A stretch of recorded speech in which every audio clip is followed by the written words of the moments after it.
Good afternoon and welcome to the Heed Army podcast for this afternoon's commentary of Gateshead versus Leamington. Gateshead sitting top of the league will be looking to try and extend their lead at the top if results go their way, with second place Brackley at home to high flying Chorley. So we've got it all to play for here today. It should be absolutely fantastic. My name's Dave Gaddis and I'm joined by Dan Ward, who unfortunately is injured at the moment. But Dan, are you looking forward to this one? Yeah, I can't wait. You know, I've just been saying, looking at the team sheet, it looks like a very strong squad. The quality on the bench is amazing, really. And obviously the starting 11 is always going to be filled with quality with the squad we've got. So very excited. It certainly is. We'll go through the team very, very shortly. It is a fully interactive commentary. You can just on screen like Liv Walden has done, and she's put what she's put there. Looking forward to this game. Well, thank you very much for sending a message. You can do as Liv has done. Let us know where you're listening from in the world and give us a message throughout the show. That would be fantastic.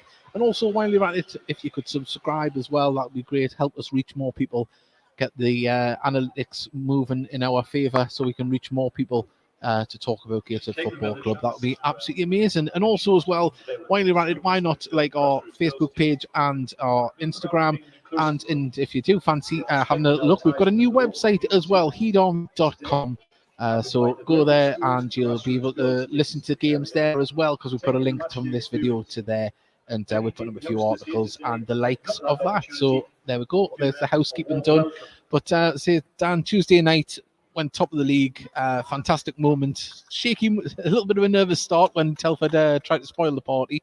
But as we've done all season, we patiently play our way until the goals come. Yeah, definitely. I think we're never short of goals with the forward players we've got. So, once they sort of got into the game and come the second half, I thought we ended up being very comfortable. So, yeah, good to go top of the league. Nothing's won just yet, so just got to stay there now and stay there as long as possible and see what happens come the end of the season. Well, certainly is. This is actually the first game of the second half of the season. We've got another 21 games to go, including this one. But you've got to be up there to be in it. And as I say, you'd rather be at the top rather than chasing to be here. But there's a little pack of teams starting to pull away now. And that's exactly where you want to be, isn't it? In amongst those teams that are going to be pushing for it. Yeah, definitely. There's 3 or 4, all big clubs, all who you probably thought would be near there or thereabout coming the end of the season. And there's probably 2 that you thought would be up there as well, that 2 aren't. But, that's the way it is. And we're one of them, so we're not too worried about anyone else. And we'll just keep doing what we do week to week, and hopefully that'll get over the line come the end of the season. Certainly will. And there's been a managerial appointment yesterday in the league, and one of the teams that was probably expected to be up higher up league, Boston United, have got Paul Cox, vastly experienced in non-league at a higher level as well. You mentioned a few teams that we expected to be up here: York, Boston, and I think there's a couple others that might have fancied being in the mix. It's been a strange season, hasn't it, for some of the bigger clubs? Yeah, definitely. I mean, you look at Boston, got some great players, York as well, and it just goes to show you can throw the money at it, and it doesn't always work. To be honest, I think us here, we've got a good group of lads who are all playing for each other, playing for the club, and like I say, are just good humans, and I think that's massive, and it counts more than most things, in my opinion. Yeah, well, as I say, we've seen that right throughout the season, the team spirit and the camaraderie. And they play for each other. And just before we came on air, we talked about obviously the players that are scoring goals at the moment. And they're not selfish goal scorers either, are they? They're passing it about and still scoring goals themselves. I mean, just looking at the ball from Campbell through to Langstaff on Tuesday night, that was beautifully put on a plate for him, wasn't it? Yeah, it's great to see strikers put them on a plate for each other. I think they almost know that we're probably going to score 3 or 4, so the likelihood is they will get 1 or 2, so they don't mind setting the mate up. No, it's great to see. Well, talking about the strikers, we'll go through the teams, the starting lineup for Gateshead. Jacob Chapman in goal, Robbie Tinkler, Mike Williamson, Carl Magny, I think slots into the back with the return of Mackie Jacob at left back.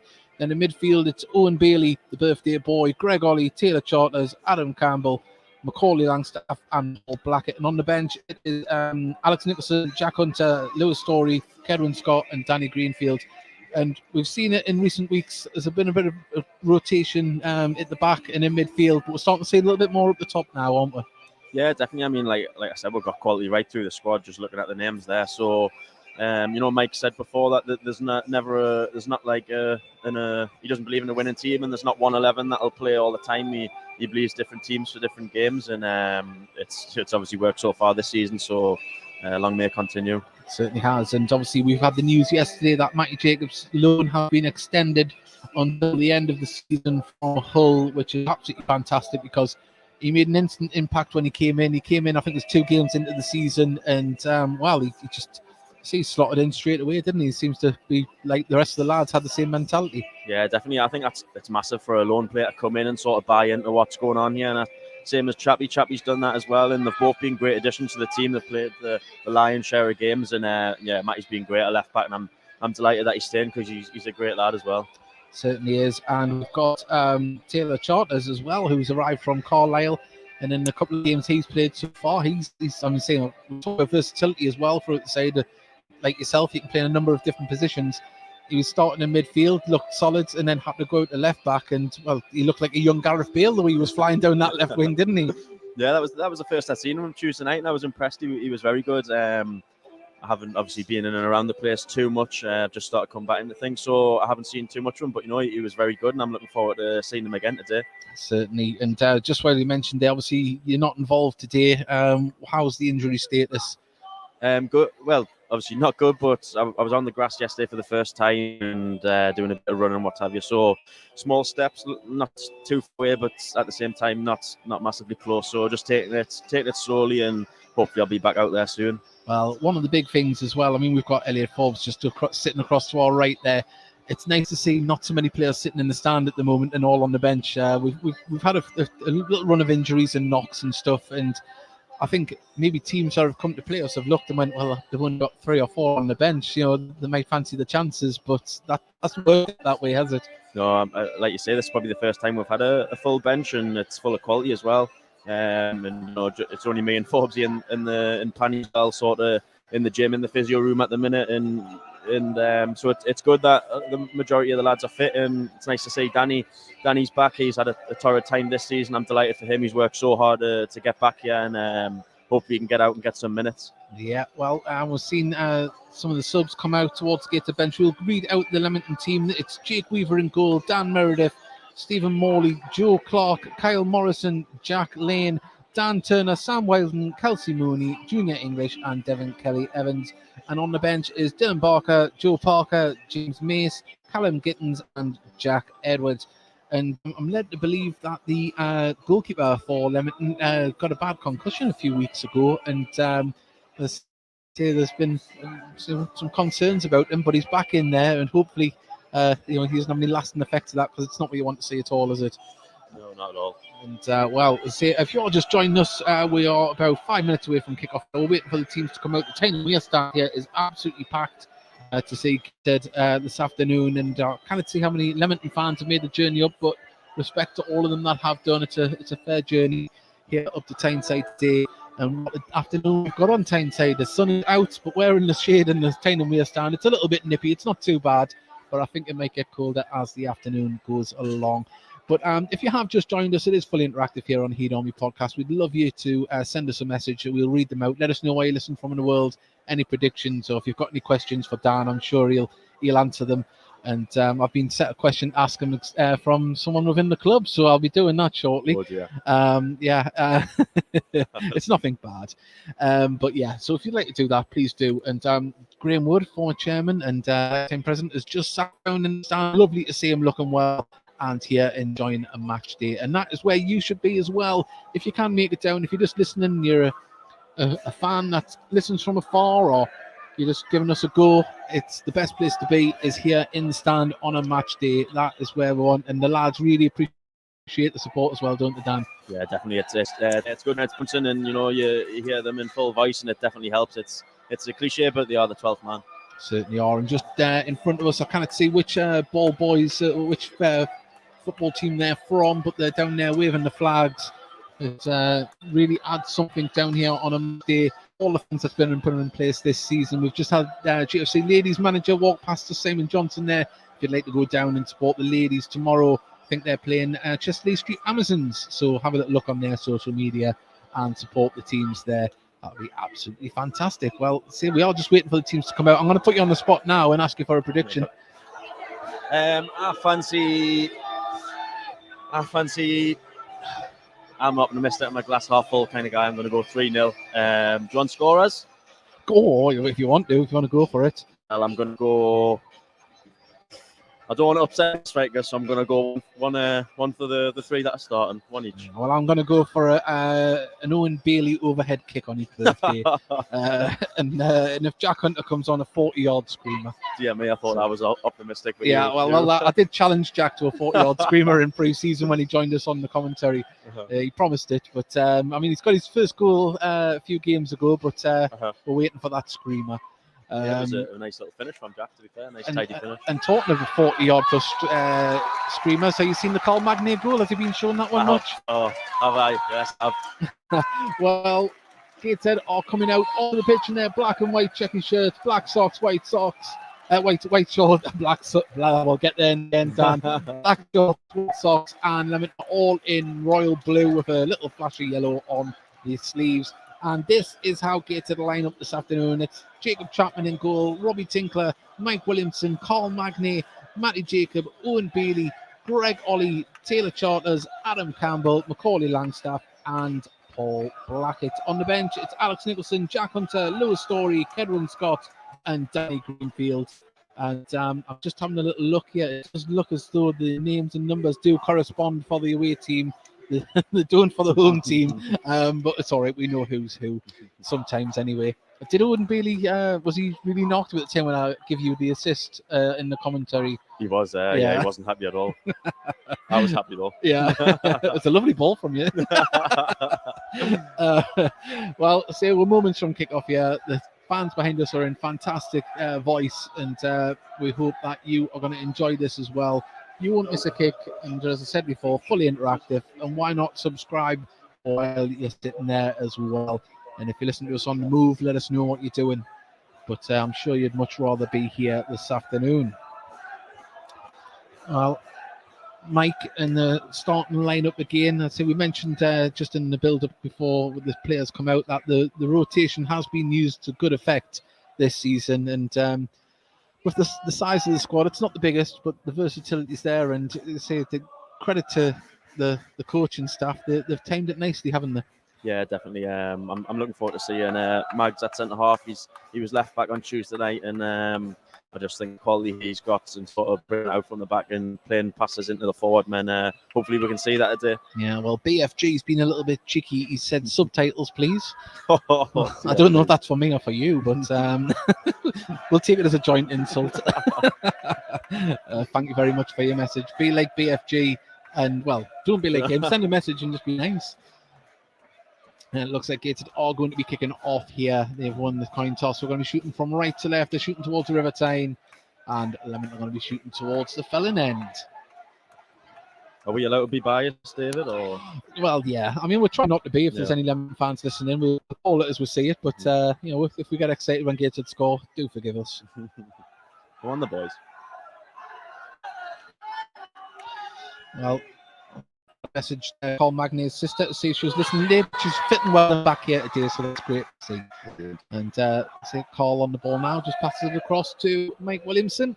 Carries the ball forward himself a few yards. Pings it up towards Blackett, but falls short. But he's going to try and challenge now. He's going to have a bit of a challenge on his hands to win headers of that back four, isn't he? Yeah, definitely. similar sort of start to most games, a bit scrappy. Hopefully sooner or later they'll put a foot on it and start playing our game. I'll have a free kick here about 5 yards inside their own half on the left-hand side of the pitch. And looks like they're going to try and get this one onto the edge of the box here. One of the big men have went forward. Using this like a set piece as the ball goes up. And it's number 5, but Mike Williamson beats him in the air and hooked away by Black. And now Blackett latches onto the ball that was cleared by Campbell. Can he finish it? Oh, good save by the kid with his feet on the edge of the box. Cleared by Leamington, but not fully away. And you've always got that in behind with Macca and Blackie. They're always, they play on the front foot. I mean, look, here's Macca again.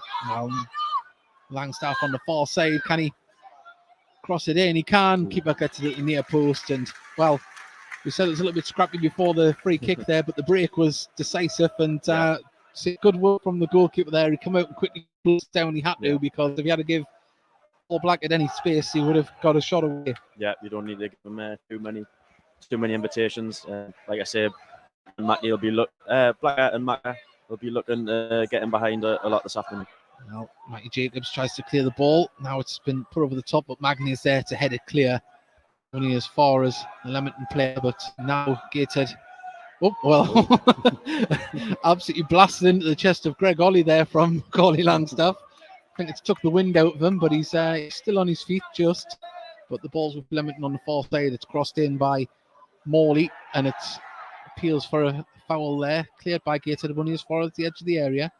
Ollie tries to bring it down, dispossessed. Now Turner has the ball, lays it off to Wilden, and, well, didn't find his teammate, and out it goes for a throw into Gateshead. Can just flashbacks to when we played these away from home. I'm pretty sure the lads will be desperate to get one over on these today. Definitely, and not in the greatest of form since I think since late or early November. I don't think they've won a league game, so they'll be looking to right that, but hopefully not this afternoon. No. As Bailey stands firm there, good stuff, and the ball comes back to Magnay. Great to see him back at the football club, vastly experienced since his time here. He was a good player when he was here the first time, but now Tinkler has the ball on the right-hand side, plays the ball forward, as offside flag goes up for Blackett. Shock. I mean, unlucky from Blackie there. No, like you say, great to see Mags back. He's a great lad. He's slotted right into the changing room, and a bit of experience as well, which is got quite a young squad, but the experience head have got a lot of experience. So we're welcome him with open arms. Does he still carry his little action figure of John Terry around with him? I haven't seen it yet. I'll have to ask him, because apparently he used to have it all the way through the Wembley season, then forgot it for the final, I think. So tell him to get it back. Well, there we go. The header, Magny beating in the air, but it's with Leamington on the edge of the area. Now it's with Joe Clark, who plays it out to Morley. He's going to have to chase that down, plays the ball forward down the line, and it is Junior English wins a corner off Mike Williamson. Corner on the far side. 4 minutes gone, 0-0, if you just joined us here.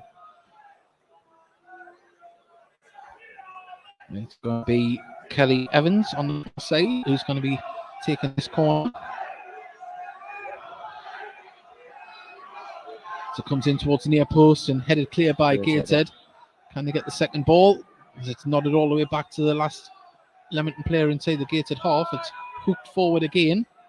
Now it's with Mooney, who's having to twist and turn. He's got Macaulay Langstaff all over his back, and now Clark plays it back out to Wilden. Wilden crosses the ball in, gets the header off, but couldn't direct it anywhere.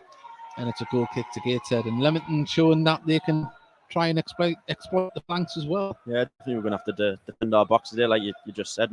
Macaulay Longstaff's back tracking back there, and it's going to take a full effort to keep these as far away from our goal as possible. Well, Magnay brings the ball forward, just checks his run a little bit and wants some support as Charters plays the ball forward to Blackett, who just passes it back to Magnay. Jacob, if you've just joined us, had his loan extended till the end of the season from Hull. Some space out the far side. I think Tinks has got the sun in his eyes, but if we can find him, he's in plenty of space. Ball comes up towards Blackett, too much on it, and that's just going to bounce through to Jake Weaver.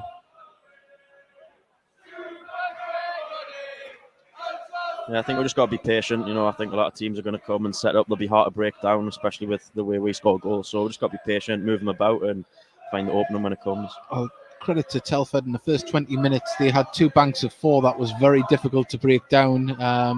Unfortunately for them, they couldn't keep it up. But so Gateshead just kept playing their game, passing the ball around, let the ball do the work. Definitely, and I think when you give teams sort of a head start and something to cling on to, it makes it much harder. But we just stepped it up a notch, and they just couldn't live with it come the end of the game. I'm just looking along the stand either side of us. I think there's a good 1,000+ crowd here today. Yeah, it's great to see. I mean, even with these big Beats headphones on, I can hear them singing. Well, I do have the league's the goals to get from our league. I'll give them out as a go. Spennymoor win 1-0 home to Boston at the moment, as Mooney plays it inside to Clark. Clark trying to find a teammate. Good closing down, and well, that was a wasted ball. Goes all the way through to Chapman. And he's made a stern stuff, Chapman. I know he's from Australia, hotter climate, but he's out there with short sleeves for a goalkeeper. I know, yeah. I've not ever seen him in a long sleeve top. I think it would look a bit strange if he was. Oh, Magny plays the ball down the left-hand side, just too much on it, and bounces out. Yeah, the pitch looks like it's cut up slightly, but I'm sure once we get a foot on it and get playing it won't affect me too much. Well, considering the time of year and how much football's being played on it, the pitch is in good nick. There'll be some bad ones about at the moment this time of year, as Blackett brings the ball down well, but that was good defending there from the captain, Kyle Morrison, and keeper probably didn't appreciate the ball back, but the initial tackle was good. But Bailey heads the ball on, pumped forward by Joe Clark, and Gateshead can just see that back to Chapman, whose kick, well, fortunately gets to Matty Jakey, wins the tackle, and Gateshead now can try and build from midfield as Bailey has just in half centre circle. Ollie, he's definitely recovered from the winding. Yeah, I think Bales is back in that sort of holding role, but I'm pretty sure him and Greg will swap quite a bit as the game goes on. Certainly will, as Junior English was fouled there. Judge have been fouled by Ollie.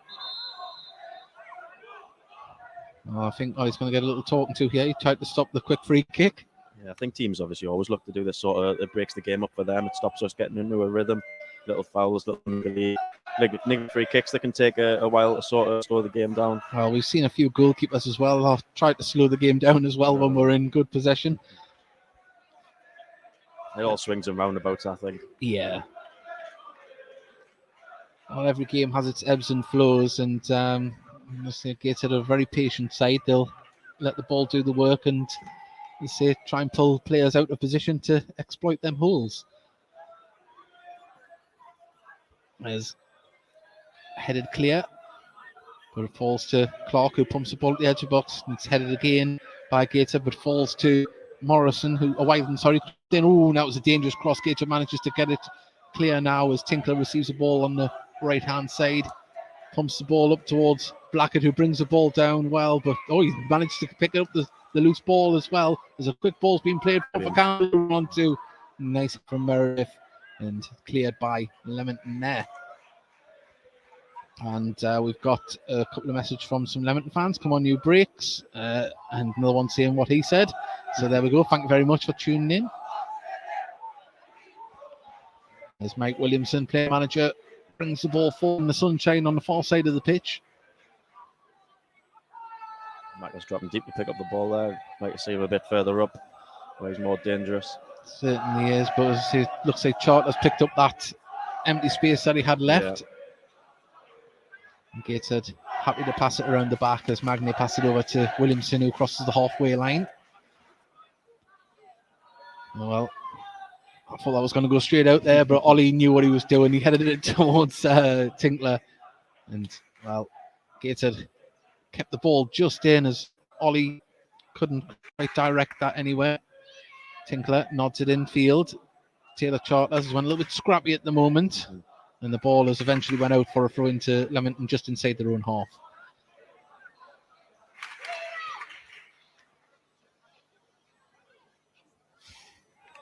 similar to the away game. I think that was quite a scrappy one. Like I say, once we get playing, no one will be able to live with us, so it's just a matter of putting my foot on the ball.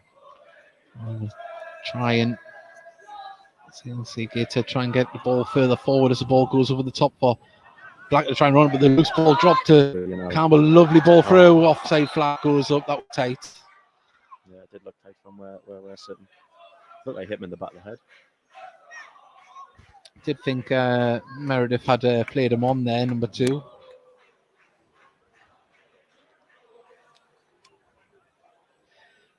I don't know if it's just where they're getting their free kicks, but they seem to be looking to play it over to Matty Jacobs' side when I'd probably say he's one of our, but might not be the biggest, but he's probably the best in the air.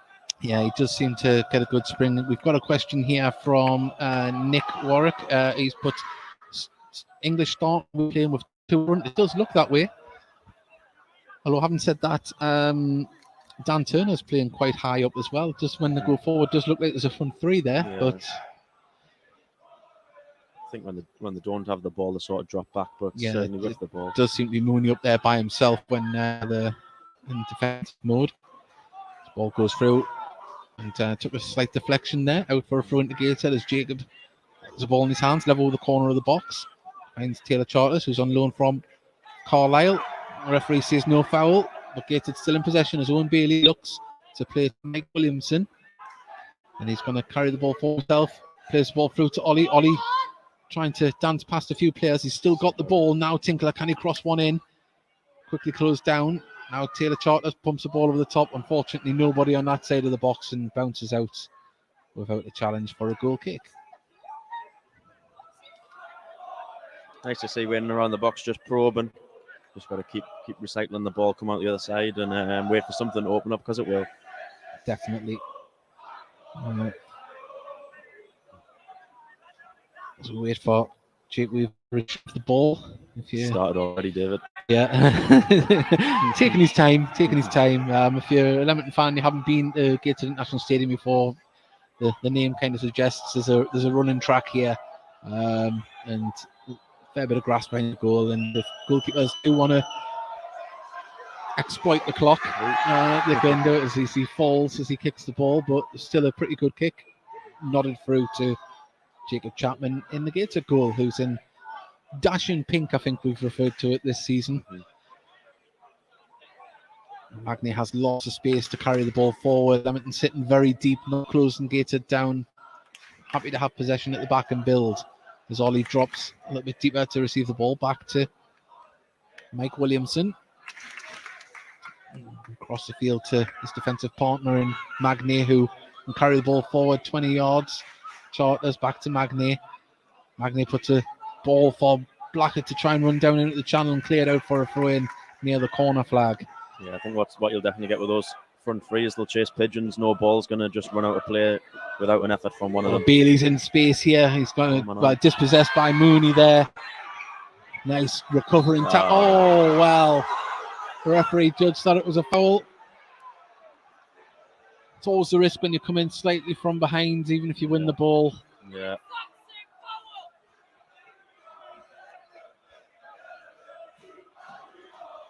Now we've got the free kick to be taken here by the keeper Weaver, who's not in any hurry at all here to get to where the position is for the free kick. The manager of Leamington is not happy. He's practically in the Gateshead dugout there. Yeah. Not happy with the linesman as Mooney brings the ball down, lays it off to Kelly Evans on the far side. Gateshead trying to close down, but Clark has the ball now. Plays it through, held up, and the player goes down on the edge of the box, and Gateshead can pass it back to Chapman, who can clear the ball up the pitch towards Blackett, brings it down nicely, but he's quickly closed down by Clark, and now Leamington are in possession. They're going to pass it all the way back to Weaver. Ball over the top. Magny is there just to dink it back up towards the other side, but it comes back to him. Now Bailey has the ball, just lays off to inside of the centre circle there. Now Tinkler. Gator just calming the game down a little bit, playing at our pace. Now Magny receives the ball again just in front of the Gator dugout. Happy to pass it back to Mike Williamson. And as they are doing that, the Gateshead midfield and front three, they're rotating and moving about, trying to pull the Leamington defenders and midfielders in different positions. Yeah, you're just waiting for someone to lose concentration and we'll take advantage. We'll try and control the game, and the longer you've got the ball, you can do that. So at the minute, they are set up very, very well, to be fair. So now Jacobs is in a lot of space here on the left-hand side, but Meredith was there. He could see him. Ball hasn't come over to him yet, though, but now Magnier receives the ball. And he can bring the ball forward just over the halfway line. Looks to play Campbell in space. Campbell quickly closed down, but lovely ball through to Ollie. And now it's with Macaulay Langstaff. Now Campbell from the edge of the box. Seemed to roll in slow motion, but went the other side of the post.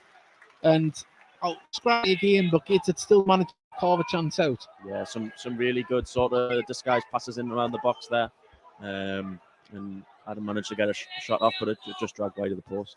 Well, the linesman does want to have a word with the Paul Holleran. It was a little bit extreme that he was standing right next to Mike Williams, to Ian Watson, to have a rant at the linesman. You can't really do that. And it's not the linesman you'd really like to pick a fight with either, is he? It's about 6'6". I'm not too sure what the problem was, because they actually threw a kick. I know that I was thinking, but he obviously seen something that he wasn't happy about. But as Weaver takes his goal kick, Bailey wins the header, and it's going to bounce for a throw-in right next to the Gateshead dugout here. Yeah, great win by Bills. It's his 23rd birthday today, so many happy returns to the TV star. Still available on the BBC iPlayer, I believe, and on YouTube as the ball's cleared out by Gateshead for another throw, about half inside their own half to Leamington down here on the right-hand side. 18 minutes gone, about to go into the 19th minute. It is Gateshead 0, Leamington 0. Open game, but you'd say Gateshead just been on top. I think this one looks like it could be lobbed into the box. Dan Meredith has the ball in his hands. He's going to go for one here, and he gets it up towards the edge of the box. Bailey again, but hasn't been fully cleared. And, ball. It's right in front of the linesman. The linesman hasn't. If anything, ball to hand, it was clear. The referee's signalling that your hand was up here, but. Good little position for Lennon. Yeah, it's probably about 2 yards from the touchline here on the right-hand side, level with the corner of the box, and an ideal one to get in here, but sun in the eyes of both players as well, the way the shadow of the stand is cast across halfway across the box, where all the players are just past the penalty spot. They're in blazing sunshine, but we wait this delivery to come in. Penalty spot, and it's been headed, come off a Leamington head. It's a cool kick. Yeah, good area for an in-swinger, but we dealt with it quite well, and I think it looked like it hit his ear. Yeah, I was expecting it to come in with a bit more pace, to be honest. Yeah.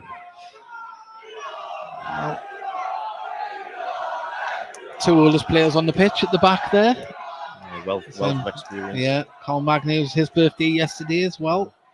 Or was it the day before? Thursday, brought in some lovely donuts. They went down the tree. Mike Williamson just a proven ball up there, and Blackett managed just to nod it on. Unfortunately, just a little bit too far for Langstaff to try and latch onto. I was talking to a couple of fans before kick-off, and I think between us there's probably about 80 years of supporting Gateshead, if not more, and none of us could remember having three strikers with in double digits. So it's a fantastic achievement thus far. I know in my first season here, we definitely last year struggled to score goals, so it's almost turned that on the head there. It certainly has. Obviously, it's brilliant for the fans coming to watch. As Blackett tries to get into a foot race of the defender there.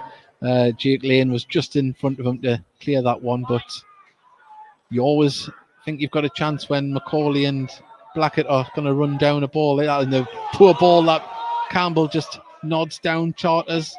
His ball wasn't the greatest, and now Leamington can try and break here out through Turner on the right hand side. It's a probing ball, but way too much on it and bounces out for a goal kick. Wasted opportunity for Leamington there. Yeah, just like the ball wouldn't settle in the middle of the pitch. You almost thought we were going to count it. The ball didn't come down for Taylor there, but didn't amount to nothing. Gateshead bringing the ball out from the back again through Magnay, plays it across to Williamson. Gives it to Ollie, back to Ollie from Macaulay Langstaff. Now Langstaff turns to the ball, runs into a player. Referee says no foul. He's simply prolaxed there as the ball is played over the top for Mooney to try and chase down, but Mike Williamson's there to clear the ball to Ollie, and Ollie calmly passes it back to the keeper. Brilliant. I'd like to see we sort of react a bit quicker as a full team. When we lose possession, I think that's when we're probably most dangerous almost. Well, the only other goal, there's been 2 more goals in the National League. AFC Fylde are winning 1-0 at home to Guiseley, and Kidderminster are beating York 1-0 at home. So not many goals in the National League North at the moment. I think the game everybody is watching for the scoreline is Brackley and Chorley, as Owen Bailey stands his ground, wins the header. Now it's with Tinkler. Ollie plays the ball over the top and cleared by Lane. And I think that's going to bounce out for a throw into Gateshead. Yes, it has. Yeah, Greg just trying something different, going back to front in one pass. Not the worst idea when you've got Blackie's pace. Sadly, it just didn't work out there. Magnay carries the ball forward now. Gives it to Jacob. Jacob plays the ball over the top. I think the offside flag's going to go up for Blackett here. Yeah, just mistimed it there.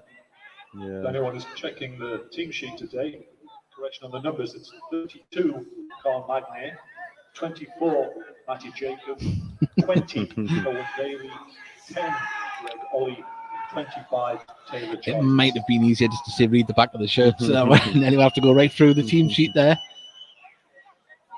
Big shout out to Ken Richardson on the tannoy as Weaver takes this free kick all the way up towards the edge of the box. Bailey again wins the header, and Campbell picks up the loose ball, puts the ball over the top for Blackett to run onto. Weaver's had to come out the goal to clear it, picks out a teammate, but Gateshead trying to close down, and they went long again and thought that was handball there for a second from Mooney. Brilliant Bales. He holds it up well, and now trying to pick out a player on the right hand side, but Jacob's there to clear it down the line to Campbell. Campbell calmly plays it back to Magnay. Well done, Adam. Yeah, some good work in midfield from Bales there. Does the dirty work that goes a bit unmentioned at sometimes. Certainly does. As Williamson picks out Macaulay Langstaff, who's been marked when he gets the ball, but the ball's through to Mooney. He's up there by himself now. Junior is coming up to show some support. As Junior English is waiting in the box, but Williamson's there to clear the ball out of touch for on the far side. Yeah, they're picking up a few balls out wide and driving forward, and then you can see the rest of the team have also been told hit the box. And they've seen had about 3 lads in the box there, so got to be careful and watch out for that. Well, throw in still yet to be taken on the far side.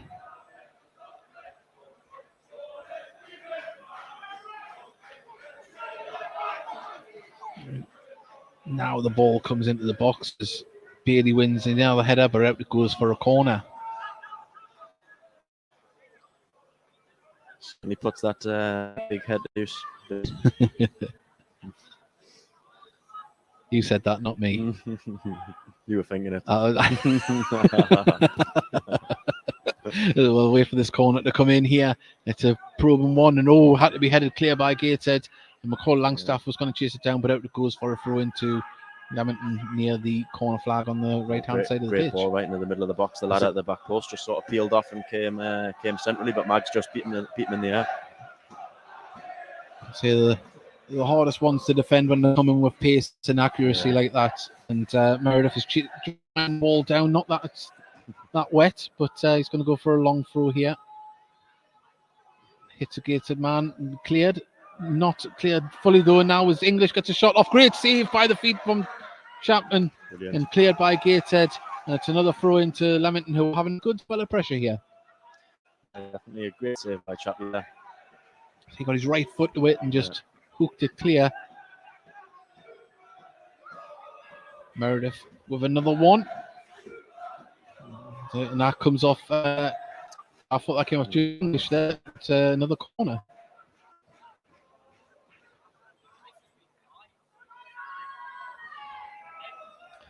Well, waiting for Kelly Evans to take this one. 26 minutes gone into the 27th minute as I say that. And it is 0-0 if you just joined us here. Gateshead versus Leamington, National League North action.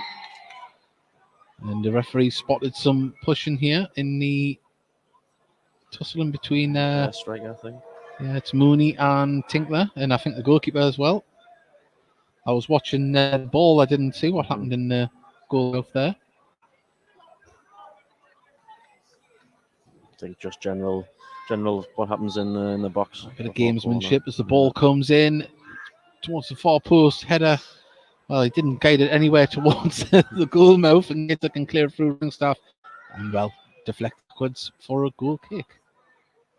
Oh no, it didn't. It must have went the other side of the flag. It's a throw in. Sometimes tough to see from up here, isn't it? It is, yeah. Land. That's my excuse. It is right next to the corner flag, so we can forget for that one. I wish I could use that when I'm on the pitch. Yeah. You can just point up and say, well, at the commentary table, they thought the same as me. Well, Gator trying to get in possession. Taylor Charters heads the ball forward as Jacob brings the ball down, plays a ball for Blackett to run onto. The captain is there to clear it. Out it goes for a throw into Gateshead. And you mentioned before they don't give up on any balls, and we created something from nothing there. Got the ball in possession higher up the pitch as Taylor Charters receives the ball, plays a ball back to Williamson. Yeah, it gets up the pitch, relieves some pressure. They just had a nice little spell there up around our box, so getting up and around theirs is where we want to be. Only put a probing ball forward there, but cleared by Morley. Williamson wins the header. Now. And now Mooney has the ball under pressure from Ollie, and Ollie, yes, he's pulled it back. Good to foul, Junior English there. And that's a free kick just inside, and I think Ollie might even, I hope he doesn't get a card here, but I think it's going to be the final warning. I think there's been a few loose balls dropping in the middle of the pitch, hasn't there? It seems to be resulting in a free kick for them. I obviously don't know what they're saying there, but he seemed to point out like 3 incidences. I know there's one, but we're going to use this as another opportunity to get the ball into the box here. All the big men are forwards for Leamington. It's going to be see who wins this in the aerial battle. Will come off the better here. Yeah, we do have some big lads. Well, I think Lane is the target. Who wins the header, puts it back across the box, and Ollie comes back and clears that one up the pitch. And the referee, Blackett's being pulled down, and still got the ball, does very well. Plays the ball over the top of Campbell to run on to, and the captain has to nod it back to his keeper Weaver. And, well, had him in an arm lock more or less there for about 10 yards. Yeah, number 5 Morrison did really well there, just to head it back. It looked like he was under a bit of pressure from Adam. Great play by Blackie. His hold up play for not being the biggest striker is very good. Well, we've said in commentary before that he's like a Jack Russell when he gets a ball with his feet. You cannot get him over. Well, that's a goal kick to Gateshead as Bailey sees the ball out under pressure. And credit to Mooney as well. He's playing up there like more like a lone striker most of the time, and he's putting in a hell of a work rate at the minute. Yeah. Well, Gateshead bring the ball forward again from the back as Campbell drops deep to pick this one up. Ollie shows for him, plays it back to Williamson. Mike, well, he was caught late there by Mooney. And Mike's down. He's got caught on the toes there. Hopefully he'll be all right. He's not called Iron Maiden, I think. Yeah. To be fair, he doesn't usually stay down if he's not felt something. Yeah, I think he's I hope not a metatarsal. It just seemed to just the toes, didn't it? Yeah. Top of the foot. So we've got a break in play now. Still, Mike Williamson down in the centre circle. As Bell comes on to assess the situation, but it didn't look good, did it? As soon as he put his foot down. Yeah. So we've got a couple of players that play centre back. We've got Jack Hunter and Alex Nicholson warming up down towards the corner flag, and of course Lewis Story is another option as well. But he's just a. I think Louis getting stripped. Yeah, I think he's seems to be the. Room 7. I'm not sure where room 7 is. Well, he's back up on his feet, but I think they're going to bring him off as a precaution. Walking gingerly. At least he can walk. That's a good sign. But the connection of the studs from up here. Don't think there's any malice in it at all. It was just a coming together. No, definitely not. Another long break in play, though. You just want the game to sort of get rolling, get started, really. Yeah, well, we're into the 32nd minute here, and you would imagine we'll have a good 3 minutes maybe added on here in the first half. But I think Mike's going to come back on, you know. He's standing there. He's stretching it out. Up to the lines at the moment, and those Stories putting his top back on, it looks like. So precautionary at the moment. We'll see if he makes it the half time. He's back on. He's moving, which is good. As Ollie has the ball now inside the Leamington half, right hand side, plays a proven ball for Black. Can he get a shot off? Oh, another good save there from Weaver, and he closed him down. It has been absolutely phenomenal from the Leamington goalkeeper. He's quick off his line, isn't he? That's 2 brilliant saves now. Well, throwing taken on the far side there now, as Williamson gets his first touch of the ball since coming back on, and that was a little bit gingerly the way he kicked the ball there. I don't think we might be seeing too much more of Mike in this game here, if that was anything to judge by. Yes, a little stumble after he kicked the ball, and yeah, it's a little bit worrying. Hopefully it's just a bit of cramp, but Blackett manages to poke the ball back to Charters. Charters gets the ball and dispossessed. Mike Williamson closing down with Bailey. Now on the far side, Kelly Evans there pulled back by Tinkler, and he's going to pull the card out here. Can't remember things. That's the first foul Tinkler's give away there, so that's a harsh one. Possibly just an accumulation of the full fouls across the team, but harsh for I mean, if he had got away, he could have opened up, but he wasn't through on goal or anything. He was 5 yards inside his own half. But we are seeing Lewis Story sorting out his socks and warming up now. Yeah, down on the touchline. Hopefully, it is just a muscle and not a bone-based injury with Mike, but I think he will be. This will be his last involvement, I think, in the first half yet. There's the free kick comes in. It's another long one up towards the edge of the box, and Mike Williamson tries to go for the header. It hasn't been cleared yet, and Leamington get a shot off and put it wide, and that was a big let off. Gateshead didn't clear the lines there, and the shot, well, wasn't on target, but I think Chapman would have been stranded if that had been on target. Yeah, not sure how he missed, to be honest. Yeah. He's went for power, precision, but nevertheless, they seem to be jumping on all the balls that are dropping. Well, we're seeing Mike Williamson now. He's got the ball. He's not moving as freely as normal, but he managed to pass to Langstaff. It always seems whenever you're carrying a knock, you're always on the ball the most, doesn't it? Yeah, well, he's got the ball there. I think you can see he's not comfortable out there. As Campbell plays a probing ball through towards the left-hand side. Lovely brought down by Jacob and lid off to Ollie. Ollie gets a shot off. Another save, another goal. Right back. Oh, no! Dear, it wasn't a complete open goal from the angle, but you were expecting the net to ripple there from Langstaff.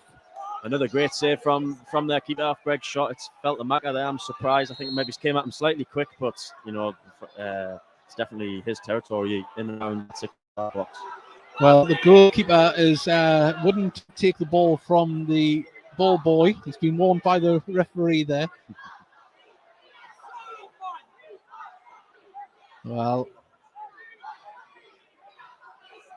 great great touch inside from Matty Jacobs there from the It pass. was. I mean, he brought it down lovely, didn't he? It just stopped dead on his chest and brought it down. But see, the opportunity have come in. But for Macaulay, you think he'd lap them up all day, but easier said from up here than it is down there. As now it is crossed in and deflected off a Magnet out for a corner. And, well, Mike's staying on at the moment. So, yeah, that's Blackie. Had 2 chances, Macca and then obviously Greg. So hopefully we're getting closer to picking them up.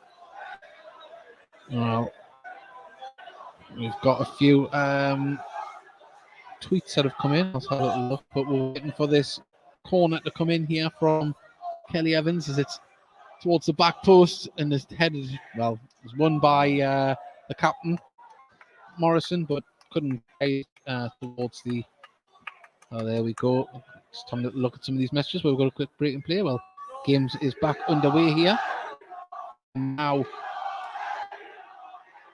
Williamson plays it across to Magnet, and friend of the podcast and one-time commentator with us, Charlotte Potts. She's in Lakeside listening to the country in Switzerland. So she's got a scenic view here, but I'd argue is it as bonny as the Gateshead pitch. Does look pretty nice. I'll show it down. Oh, very nice indeed. Yeah, well, there we go. Our subtle tones are warming the airwaves there. As lovely ball forward for Langstaff. Can he get across in? Deflected out for a corner. And we've seen it, obviously, for many seasons now. But this year, Ollie, just them little deft touches, the passes through are just, I'd say, the leave defenders standing still. He's so clever. You're almost second guessing what he's going to do. He's on the ball now, so hopefully he can. He's going to put a corner in here from the far side as it comes towards Mike Williamson's going to go up. Bailey tries to get the header, and Weaver manages just to finger it away. And now Charters has the ball. Yeah, just got caught up in the play there. He did that. It can happen. I feel for referees sometimes when that happens. Well, as the ball now has been up towards Williamson, who is still high up the pitch, but Magnet is going to receive this one. Now he can get the ball to Charters, and Charters got Jacob in front of him. Plays it back to Magnet. There wasn't many options to go forward there. Tinkler plays the ball out to Bailey. Bailey plays a ball up to Macaulay Langstaff, who brings the ball down. He's got a few blue shirts around, lays off to Ollie. Ollie plays it out to Campbell. Campbell gets a ball in there. Oh, and Blackett got a header away. Couldn't get it goalwards. Yeah, it took a little deflection and sort of the cross, and Blackie's had to adjust his feet quick, but couldn't direct it goalwards. Well, we had Paul Blackett on the Heat Army podcast a few weeks ago, and we had to retire the the video. He didn't believe that we were going to do it, but we did. His goal, his penalty miss is a distant memory.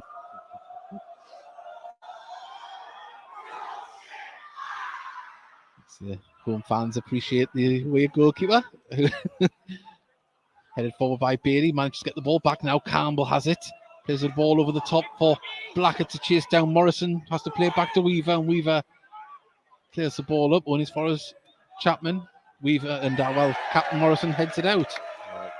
They definitely seem to be applying a bit more pressure now, so long may continue. Lovely ball in behind there to Blackett, and just couldn't get it back to Campbell. And now it's been cleared up towards Mooney as Magnet, and it was a strong challenge, to say, from Magnet, but the Leamington manager is not happy about that one. But Gateshead still in possession. Tinkler puts a probing ball up towards the box, and Weaver comes and collects that one.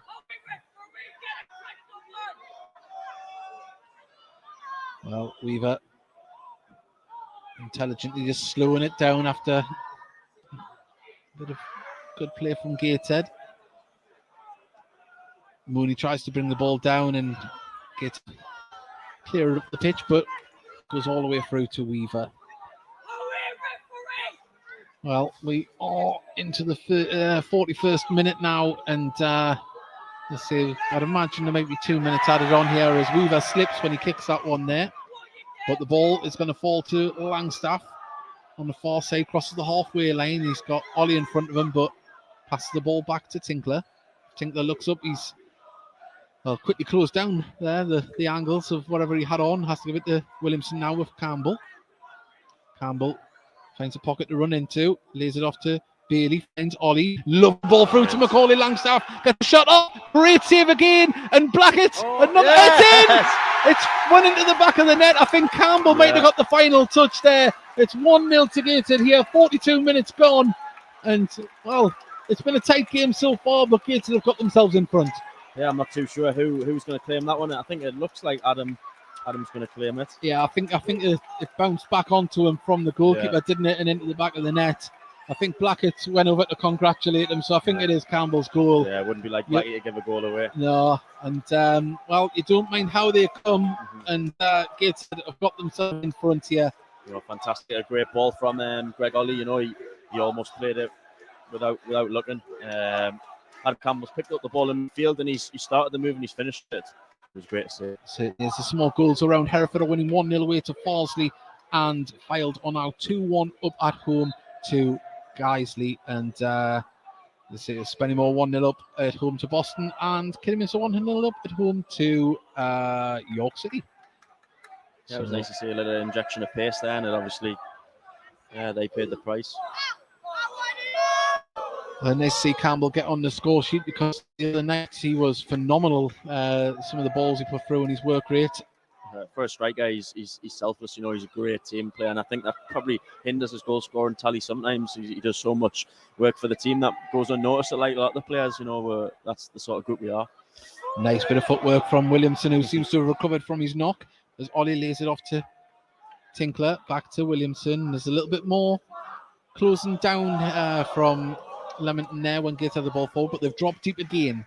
Now Jacob on the left hand side sees the run of Blackett. Blackett's got the run. It would have been offside if he had put that through to Campbell, but ball played off Blackett for a throw in. Yeah, you'd like to think obviously with us going one ahead, they have to open up a bit more, and then leaves a bit more room for us. So let's see what happens now, but we definitely seem to be pushing a bit further up the pitch. Well, Liv Walden's put get in. Thank you very much for your message. Lots of people listening today. Thank you very much. You can send in a message, be part of the show.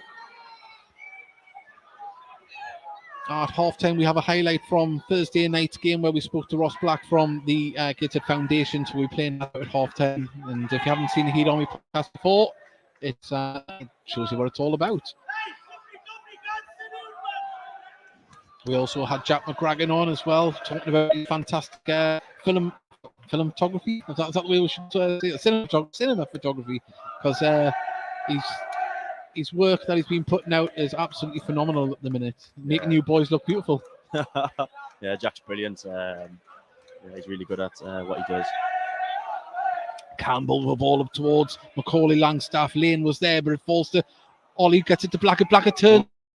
The confidence is high amongst the strike force, and he wasn't too far away there. Yeah, he always tries to do that, even when his back's to goal. If he's in around the goal, but he'll try and get half a yard. Good to see Greg getting on the second balls there. I think that's key. Well, we've got a little bit of movement in the stand. People are trying to get their pies, but there's still action here on the pitch. 1 minute remaining of normal time, and it looks like we've got 2 minutes to be added on by the board on the side of the dugout there, so we can see. So it's not over yet in the first half as Weaver takes his goal kick. Yet another header from the big-headed Owen Bailey, Dan Ward said.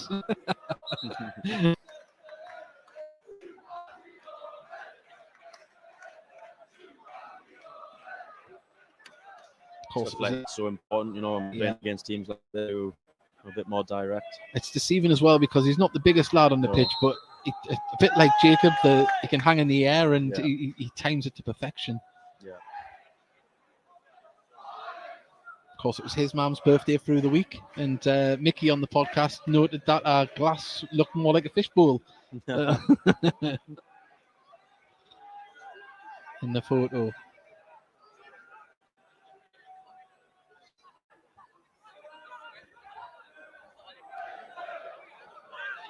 Just a side note here, down on my right-hand side here, I've just seen Elliot Forbes one throw to wrap.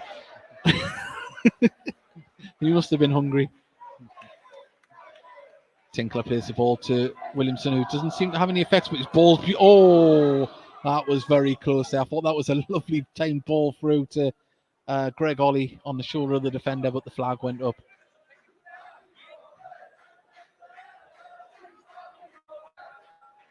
Forbes, he'll be looking forward to coming back. You know, he's working very, very hard. He's had some big setbacks like Danny has, Yeah. but you know, he stayed strong, and hopefully not too long he'll be back out there. And causing a selection headache as well for the manager and his coaching staff, because again, versatility seems to be the key word this year. Can play in midfield, playing right across the back as well. As Weaver takes his free kick here, all the way up there, and it's been headed clear. Foul on Tinkler, who is still down on the ground there. Yeah. Don't know if he's caught a trailing elbow. But Clark has went over to see if he's all right. Yeah, like you say, it's not like the same 11 that plays every week. It's a squad effort, and we're going to need everyone to play their part. Well, someone's asked us if Sunday for Sammy is on this year. I don't know. That's probably the strangest question we've ever had on the commentary.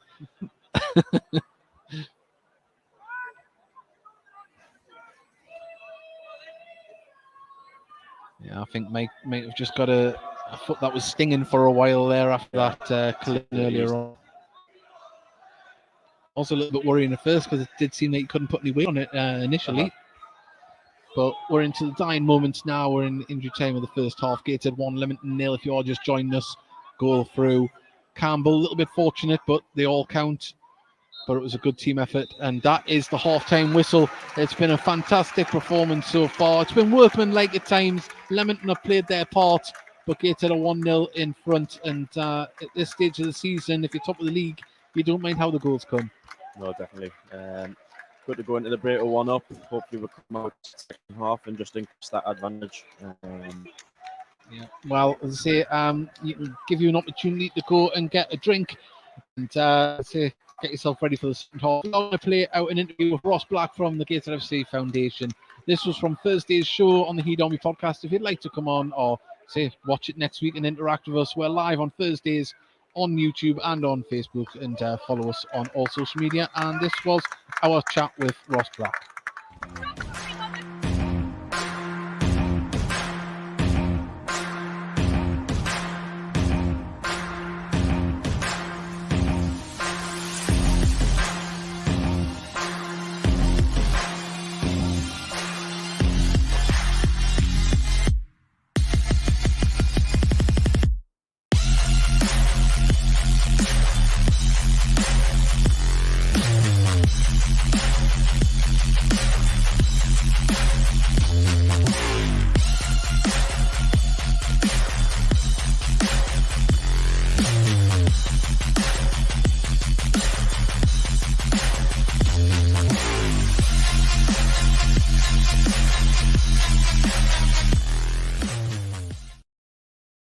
Well, I don't know what happened at the end of that video. The Gator badge was supposed to be behind it, so I don't know what's happened there. But from things looking bad to things looking beautiful, Ross is with us now. How are you doing?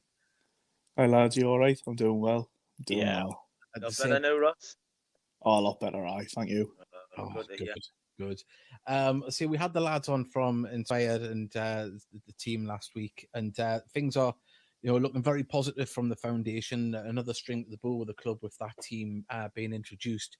But we spoke to obviously the lads, and there's a lot of work to be done to get that team to the Costa Blanca. Is there anything that you want to add in the way fans can get involved to help with getting them there? Yeah. So luckily enough, I met the lads today. So we had another meeting with the club and the foundation ourselves, Inspired. We've got now in place 2 bucket collections for upcoming home games. So they'll be announced when it's all set in store. So that'll be good. So the lads as well who will be involved in the tournament will be there. So you can chat to the lads when you're on the way in the ground, inside the concourse area. I'm sure you'll see them. It'll be good just to get them familiarised with the rest of the fan base, because they are going to be another Gateshead FC team out there. We're going to have a big push on player sponsorship. as if like the normal first team does, you know, and the ladies team, so you can sponsor a player once the teams are announced. That'll be another big way. We've had talks about potentially doing a 24-hour football match. Yeah, that was mentioned last week. That'd be so that'd be good if we could get that streamed as well, so you can donate whilst watching the stream. That was something we talked about today, which we'd hope to get involved in.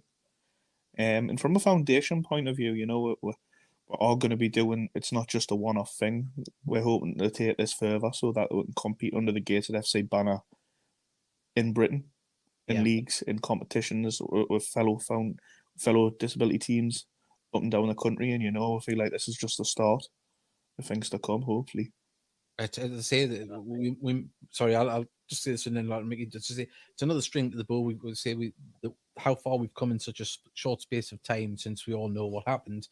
To have a ladies team and now moving on to having this and having a disability team is just showing you how much the club is growing and reaching out.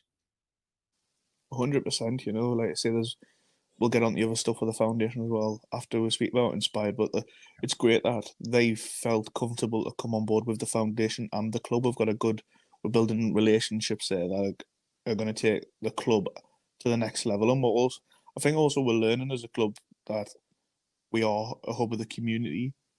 And I feel like since we've become fan-led and local business-led, it's really had that feel to it, which, of course, we've always had a great relationship when like Graham Wood was in charge. This time we've got to go out there and do it ourselves. And I feel like as a foundation, and a shout out to the trustees as well who work non-stop to get these links and make sure that these links are out there. And I feel like we're getting to a point now where we're starting to see a bit of growth and the name's out there a lot more. And I think that coincides with the feeling inside the stadium as well. Even before results flew up at the start of the season, it did feel a much more community feel to things. And what I notice as well on a match day is you do see a lot more families there now. And I feel like with the work the foundation's doing, the club's doing, and just the overall match day experience, that can be a good way to start, you know, seeing all the young lads and lasses coming to see the Gateshead and hopefully being the number one team is what you want. Definitely. I mean, midweek games, we always struggled. Nearly 900 there on Tuesday.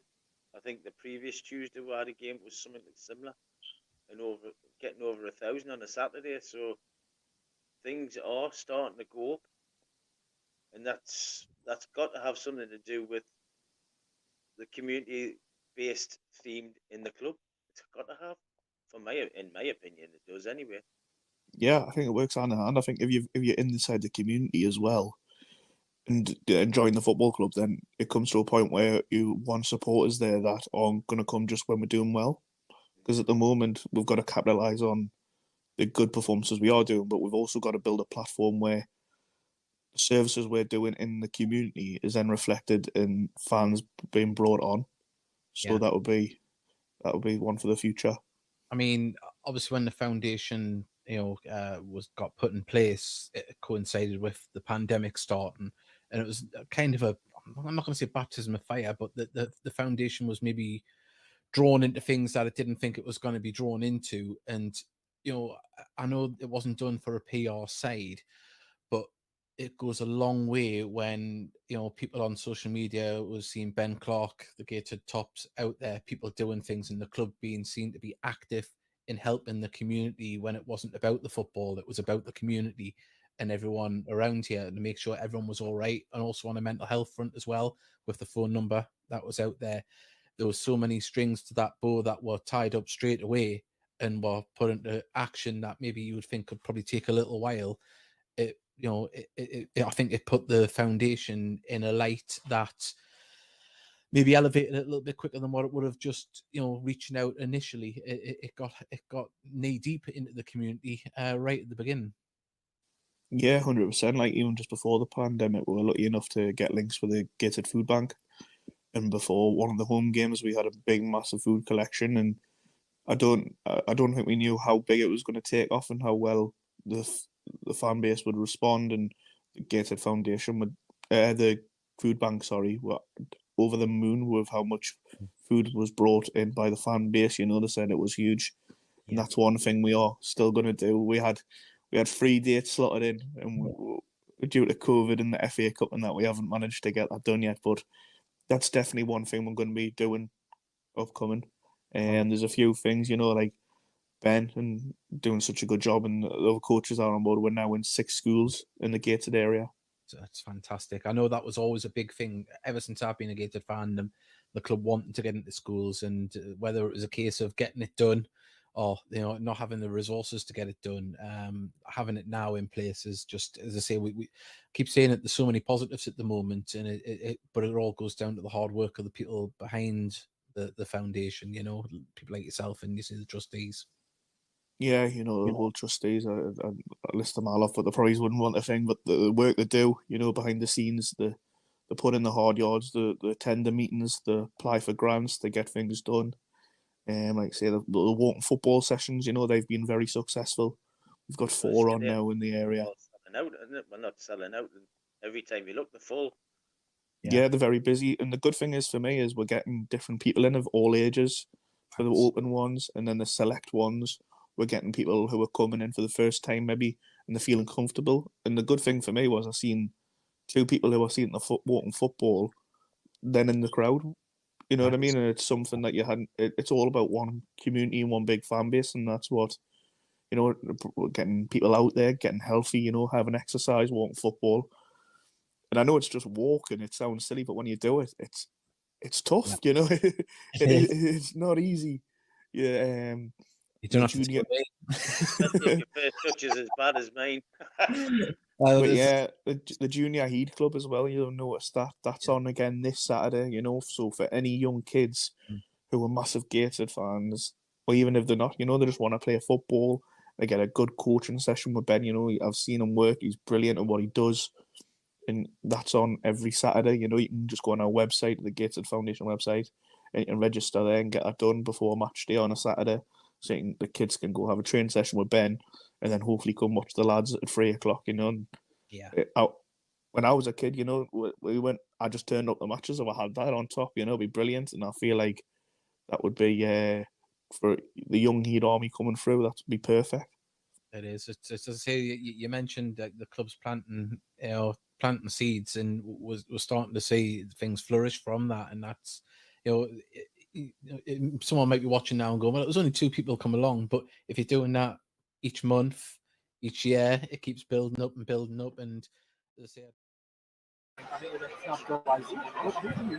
back on.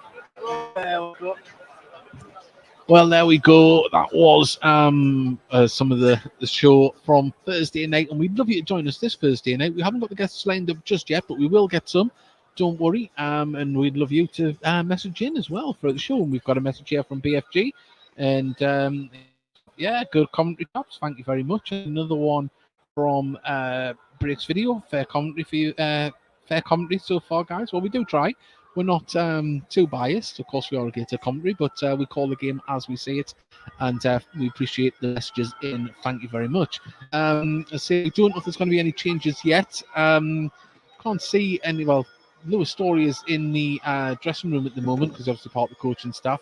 Don't know if we will see a change, but as soon as we see something, we'll let you know.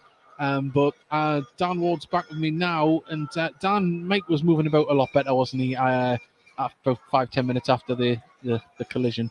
Yeah, it looked like a nasty one, but I think he sort of managed to run it off. So we'll see what happens come when the teams come out the second half. It certainly will. Well, there's a great crowd here today as well. And there's a lot of school children invited as well today, which is fantastic. And hopefully we'll get them get the bug bitten, and they'll come back and watch Gateshead in the future.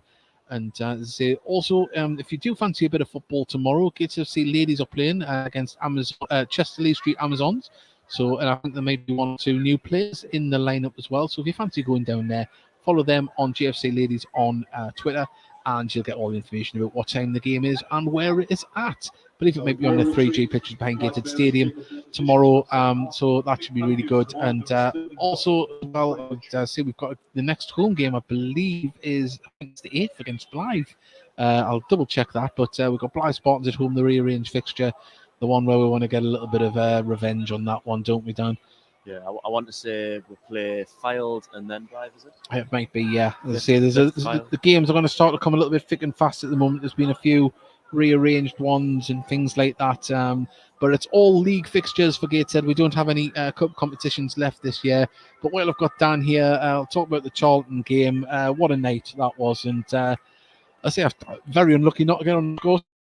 Yeah, I mean, it still baffles us how we didn't score, but great night for the club. You know, plenty of fans, and I'm sure we probably sort of kept a few fans because I think we played well and probably did ourselves proud. You know, give a good account of ourselves, and I had plenty of people watching who said almost without being cheeky, surprised how well we did because Charlton's obviously a big club and a good team in that league, and you know, I think we definitely can hold the heads high after that game. Certainly can. Well, before the teams come out, we'll just go through the half-time scores in the National League North. It is AFC Fylde 1, Guiseley 1. It is 1-0 to AFC Telford against to Arlington. Of course, just lost their striker as well, who's went on to Rochdale. Alfred 0, Blythe 0, Brackley 0, Chorley 0. It's Bradford Park Avenue 1, Kettering 0, Curzon Ashton 2, Chester 0. Farsley are losing 1-0 at home to Hereford. We know the Gateshead score here. It's 1-0 to Gateshead. Southport are winning 1-0 away to Gloucester. Kidderminster are 2-0 up against York. And Boston must have got a late equaliser in the first half at home away to Spennymoor. So it's 1-1 there. So we'll keep you updated throughout the second half when we see goals come in. And hopefully we might see a goal or two at the Brackley game. We'll find out what kind of place we'll be in towards the dying moments of the 90 minutes here at Gateshead. But if it stays like this, we'll be top regardless. But by what margin, we'll have to see. But as I say, that's what we can't really worry too much about what's happening elsewhere. We've got to, now we're at the top of the pile, you've got to concentrate on what you're doing yourself. Yeah, just control what you can control. That's what's drummed into us every day, really, not just every game, every day in training. Just control the way we train, control the way we play, and that's all we can do. Well, we are going to have a new feature on the Heat On Me podcast soon. It's going to be which fast food outlet has Dan Ward been spotted in next? Oh no! I've been speaking to a friend of the show and someone that works at the club. Apparently, obviously, Dan, you're a very fit and healthy young man, and you do a lot of personal training and things like that. We see inspirational reels on Instagram, but apparently there's some posts you don't put up about certain treats after a match. I know exactly who you are talking about, and he will be getting a stern word as soon as commentary is finished. Well, Mr. Rushmore will be very happy. He's a Cambridge native, and his team picked up 3 points last night, so he's a very happy man today. But we're waiting for the teams to come back out here. The opposition manager is back out, and Ian Watson. I think he's having a vegan biscuit there and a cup of tea or something. He's just down there on the dugout, and so we just wait for the players to come out and see if there is going to be any changes in the lineup. But hopefully Mike Williamson's fit enough to come on, stay on for the second half. We don't want to see anyone going off because he was having a decent game before that, really. As most players were inside. But we will analyse one more time. Heat On Me podcast live. We'd love you to join us on Thursday night. 9 p.m. live. We will have some guests lined up. We are hoping to do an international show very shortly. We have been in contact with Dean Seaver out in Atlanta, Georgia. He's going to listen in. We know that we've got someone in North Carolina now, so we might reach out to him, get him on, and say Charlotte Potch is in Switzerland. Hopefully we can get her on, and all the other expats and fans from around the world. Well, we can confirm that Lewis Story is going to be replacing Mike Williamson by the looks of it. He's come out fully stripped and he's warming up on the touchline now. And I think probably more precaution than anything else. But you would imagine when you stop playing, the pain might come through there when he got into the changing room. Yeah, that's just what I was thinking. But Louis certainly looks like he's ready to come on. So, well, it's a strange thing, but it's like for like, and they actually play very similar. The way they pass the ball, the way they read the game, and I say it's not a disappointment to see Lewis Story come on the pitch. Just disappointing to see Mike go off with an injury. But you imagine would you just as solid at the back here. But it'll be the first time we've got the centre back pairing of Lewis Story and Carl Magny. Yeah. So we'll see how that relationship forms. I'm sure it'll be very well. And we're just waiting for the referee to come out. And here he is with his linesman and his assistants. And obviously, just got to write it down in the assistant's book that Louis is coming on, and he is, and we've got the board up to confirm that. So we've got 45 minutes here in the second half.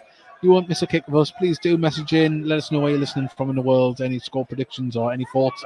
Maybe you have any questions. Which is the best fast food outlet after a match from Dan Ward?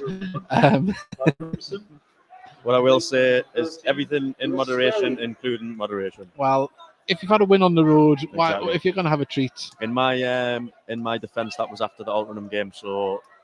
Oh, well. Yeah. Well, again. Well, fans are excited here. Still some coming out from the concourse. They've been enjoying their Dixon's pies and Time Bank Brewery pints.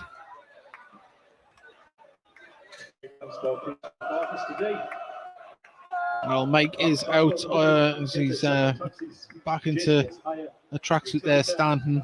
At least he's standing all right. That's the main thing. Hopefully it's more precaution than anything else. As Leamington kick the ball down the right-hand side there, headed out by Matty Jacob there. And it's a throw-in on the far side to Leamington. The temperature just seems to have dropped a little bit here. It's the colour as a shot gets off and trickles through. Chapman is Dan Turner. Managed to get that scuffed shot away.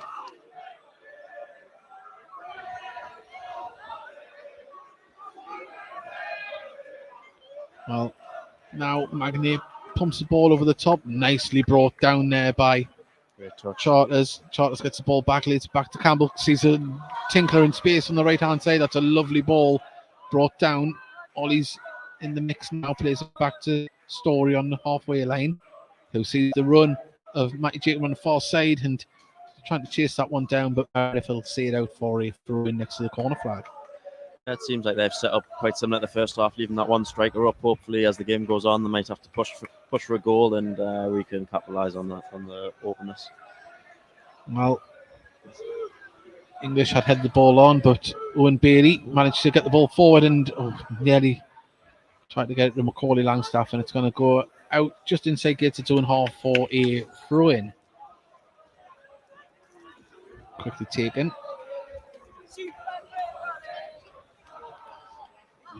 Chapman has the ball now, lays it off to Story.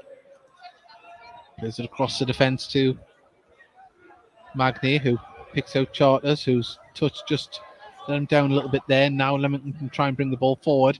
Ball put out to the right-hand side, and now it is Turner who chased it down, couldn't keep it in, and it's a throw into Gateshead.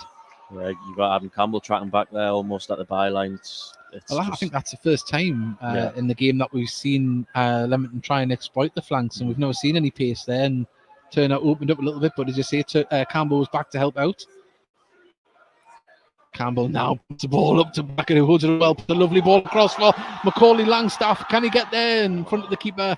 And the flight of the ball and the bounce just took it a little bit towards the goalkeeper Weaver there, but that was lovely vision there from Blackett. Yeah, great ball from Blackett. Started off Adam Campbell. I think certainly looks like when Adam gets the ball, it almost injects a bit of pace, a bit of life into the game. So maybe we can look to get him on it a bit more.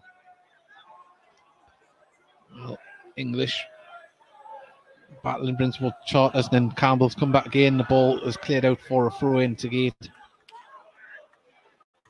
Much like the first half, a few little scrappy moments in the early stages. Yeah.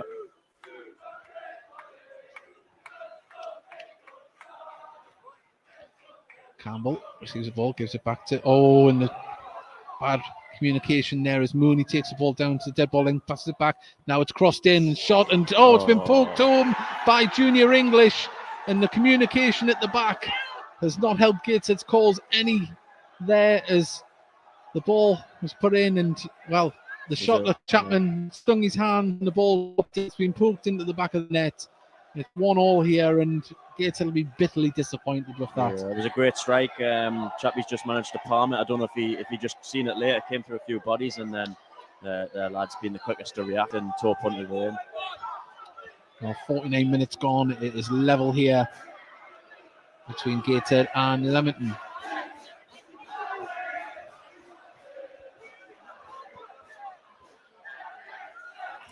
Don't know what the Gateshead have in reply.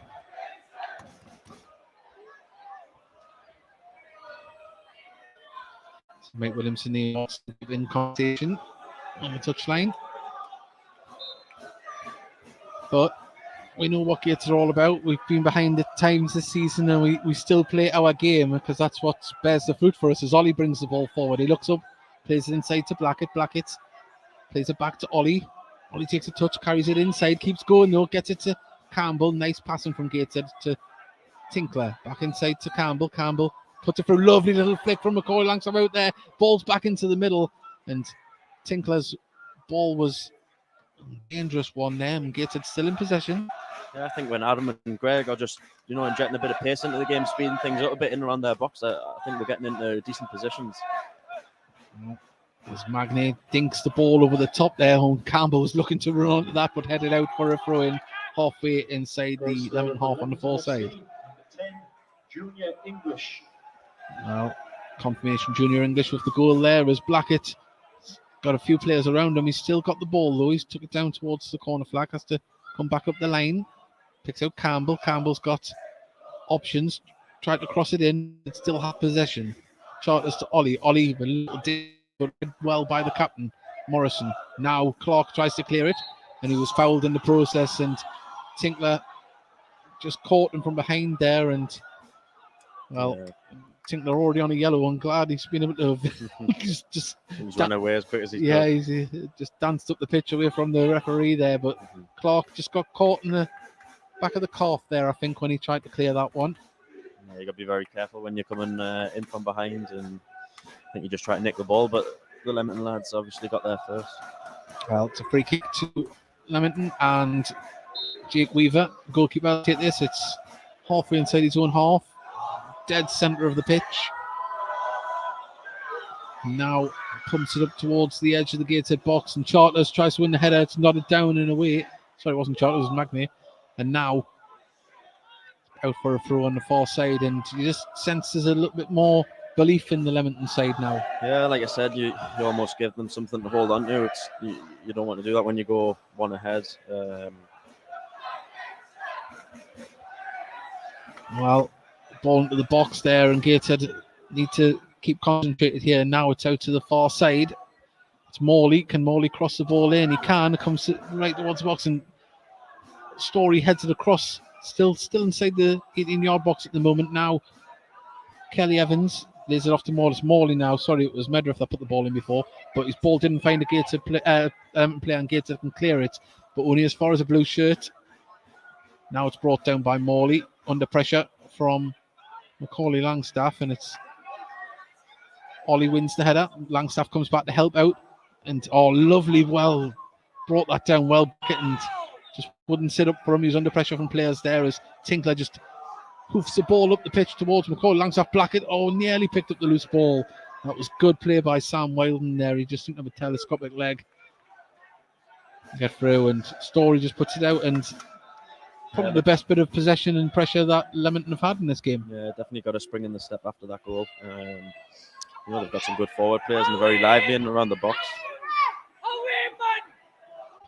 Well, now Morley will try and launch this one into the penalty area. Going to aim for English, or it's went past. It's headed clear by Story, but it's put back in towards the mix on the edge of the box. Falls to a blue shirt again. Now Morley dinks it into the box up towards the... Well, there. Chapman just plucks that out the air. But more dangerous balls into the box from Leamington. Yeah, you'd like to see us sort of keep the ball as far away from our box as possible, get it up the pitch, have a sustained spell of possession and try and create something. Campbell lays it back to Bailey, and he plays it across the right-hand side of the pitch to Tinkler. Tinkler, he's got a few options in front of him, but it's been closed down. Plays it inside to Charters. Charters now lays it across to Magnay, who can bring the ball forward a little bit. Plays it inside to Campbell. Campbell back to Magnay. Tinkler's in space, but Magnay gets the ball deflected back there from the pass he attempted. Story now tries to pick out the run of Campbell, but the ball deflects to Ollie, back to Story. And Bailey dropped very deep there.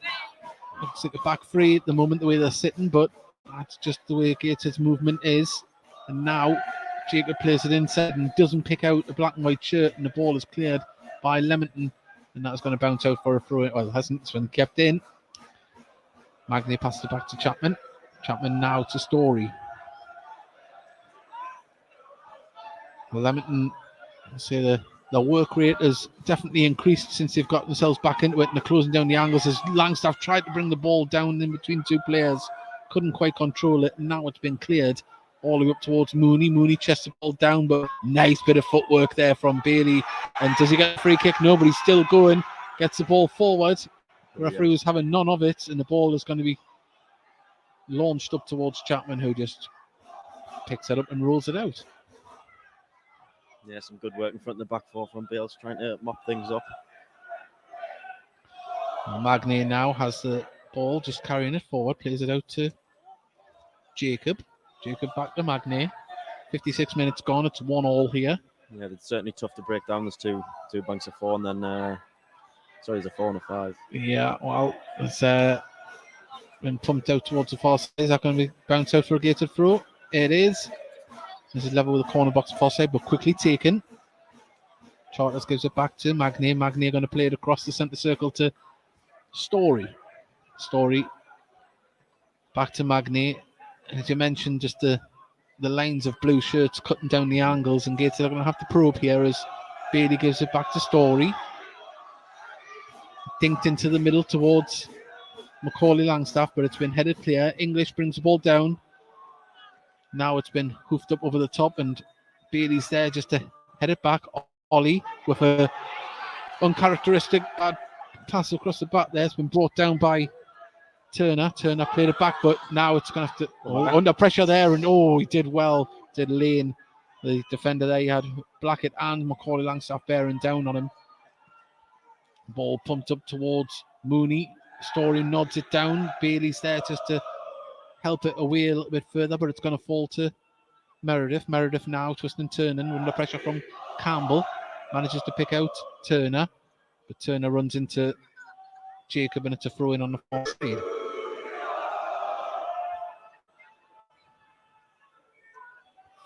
Well, 57 minutes gone, and let's say there's a little bit of movement there. I think Kedwin Scott was about to warm up there, but he sat back down. He must have heard us going to talk about him. I must say the fans are in great voice for us not having the best spell in the game. St. Yara's now. Meredith puts the cross in, deflected out for a corner. Good defending there. As we're just seeing, you've got to say that since Leamington has scored, they've definitely upped the work rate and seem to be having a bit more belief when they're putting the ball forward. Yeah, I mean, I don't like talking about it, but we are top of the league. No one's going to come here and roll over, and it almost gives them that bit of more motivation that they want to come here and prove themselves against a team that are at the top. Well, Kelly Evans has placed the ball down on the far side for this corner. Lane was calling for it. It goes towards him there, and he wins the header, but cleared by Gateshead, and the ball bounced through, and now it's going to be played all the way back to Weaver, who clears the ball. Up in the air, it's going to land near the centre circle. Ball to Evans, who plays it to Mooney. Mooney hungry for the ball. He's dropping deep now. It's with Wilden. Wilden lays it off to Clark, who gets the ball back there. Still driving with the ball down the right-hand side. Crosses the ball in there, and they're using the ball really well, to be fair. The corner's been given. The ball come in there, and Chapman caught it, and hard to see from this angle. It seemed like he caught it in play, but the ball went out, and now we're going to see substitution. Kedwin Scott is going to come on, and it looked like Taylor Charters is going to make way here. The youngster on loan from Carlisle. Another good showing from him here, but Gateshead adding more firepower to their attack, and you would imagine Campbell might drop a little bit deeper here. Yeah, it would be hard to see. We're not I don't want to jinx it, but hard to see we're not scoring with all 4 of them on the pitch. Yeah. But like I say, Leamington are really using the ball really well, and even when they're giving it away, they're jumping straight on it and they're winning it straight back. So it's tough to play against. Well, Kelly Evans again is going to take this corner from the far side.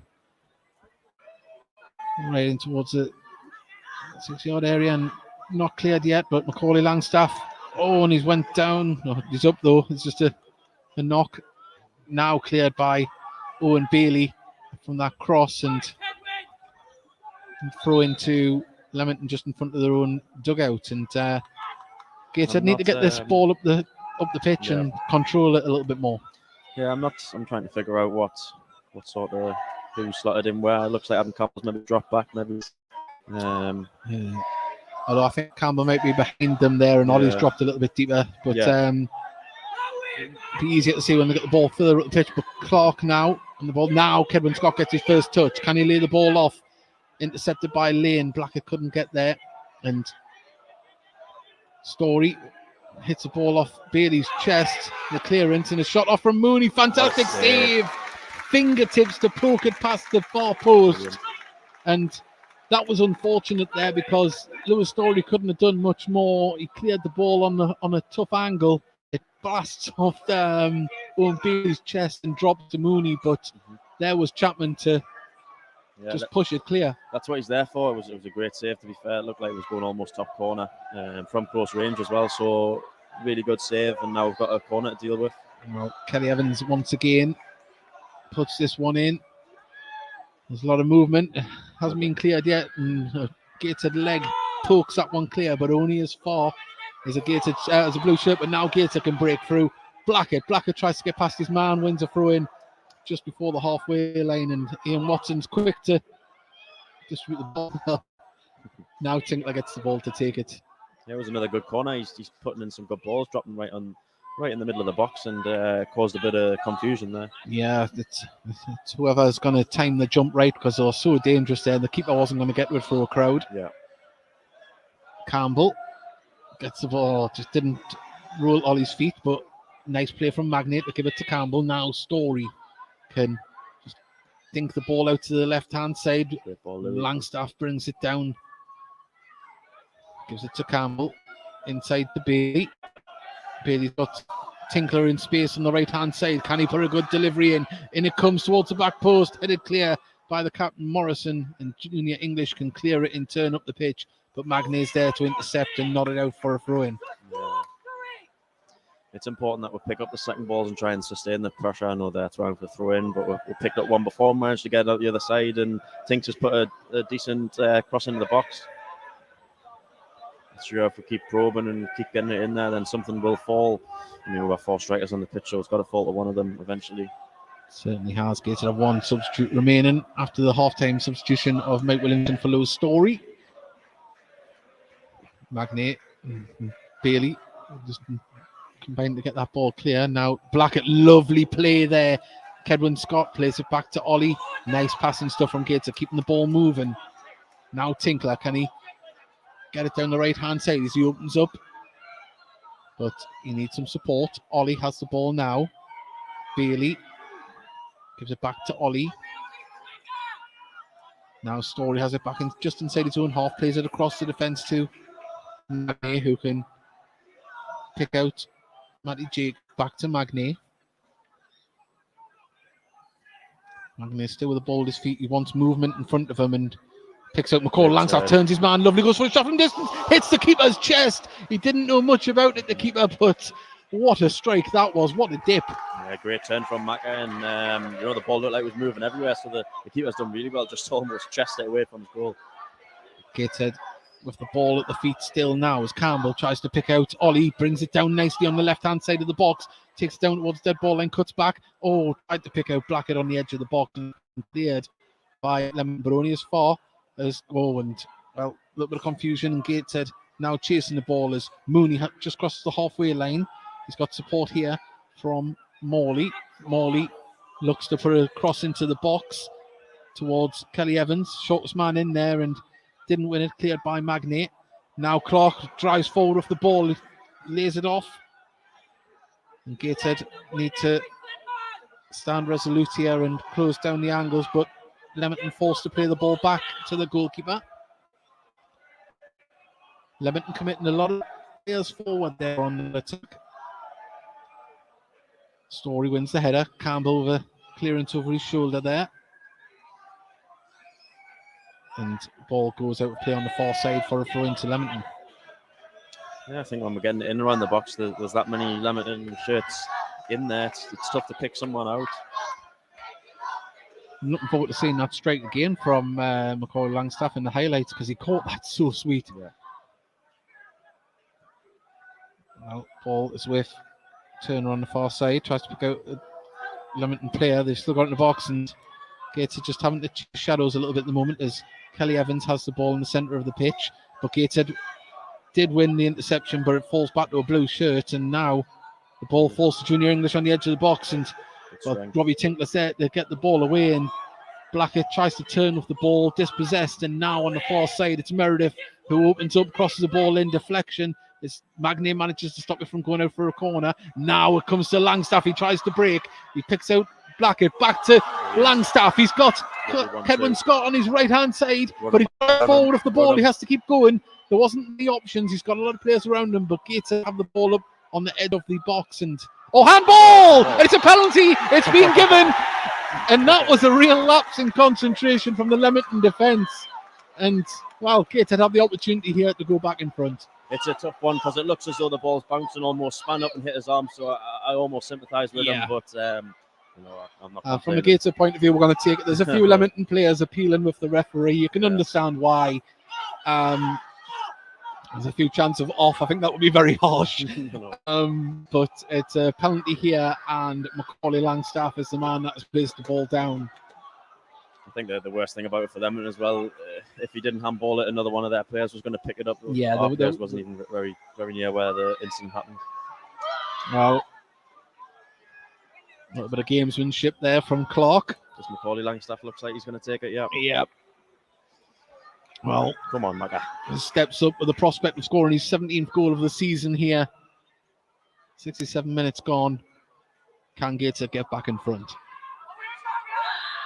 Langstaff steps up, blasts it into the net, and Gateshead retake the league. The lead, sorry, not the league. And Macaulay Langstaff runs over to get his picture again. He likes them celebratory pictures in front of the stand, doesn't he? Loves a fist pump. Brilliant, great to see. Great finish, sent to keep it the wrong way. And as the players celebrate, the stand is on their feet here on the Tyne Weir stand. It's been another performance where you see we battled away and kept doing our thing, and fortunate to get the penalty, yes, but we were proven upwards box there. It was a fantastic break. The movement, the passing between the front three players there was really nice. Yeah, really good. But the link up on the far side between Blackie and Macca, and we managed to get up there and sort of we got the luck. But like I said, all swings and roundabouts. We've had decisions go against them. We will in the future. So we'll take them as they come. Yeah, well, guys, they've had a man sent off at home away to AFC Fylde. Telford are winning 4-0 at home to Darlington, and the referee is showing a yellow card to somebody on the bench. Don't know if that was actually directed at the manager there or not. Looked to go behind him there, didn't it? But a yellow card nonetheless to the Leamington bench. Southport are winning 1-0 away. It's 1-1 at Spennymoor Boston, and Kirsten Ashton are winning 3-2. Chester pulling 2 goals back at Kirsten there. So goals around the National League North, but where it matters is here at Gateshead International Stadium. Gateshead 2, Leamington 1. But we've still got a good 25 minutes or so left here. If you had an injury time, ball over the top. He's onside, Blackett. Can he get there in front of the keeper? Flag comes up very late. You knew he was going to go for it. The intent was there. Why not just bring the flag up? If Blackie goes in full force to that and the keeper catches him, you're asking for an injury. I hate that from the linesman. I mean, you knew he was going for it. He ran for it. The intent was there well before the flag went up. Yeah. 69 minutes gone. Gateshead 2, Leamington 1. If you're just joining us here, goals from Campbell and Langstaff, with English scoring for Leamington. as Mooney turns his man to there. Gateshead managed to hook the ball clear though up towards the halfway line, and Blackett is battling underneath it. It's going to fall to Campbell in the centre circle there. Oh, just wouldn't rule for him there. And now Leamington try and build on the left-hand side through Morley, who plays the ball down the channel.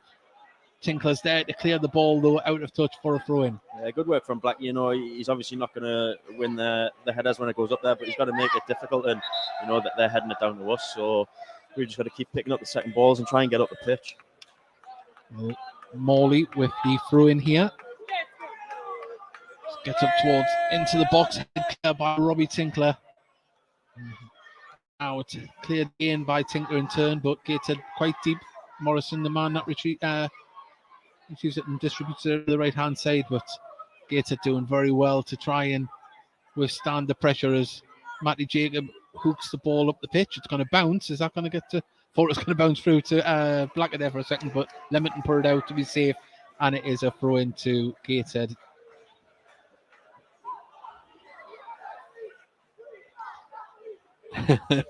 BFG's put never a pen. I could see that from 200 miles away. At least you've got a sense of humour about it. You've just got to one of them instances. So you see them given, you see them not. It's harsh though, but the ball has bounced right through on the far side there, and out it goes for a Leamington throw in.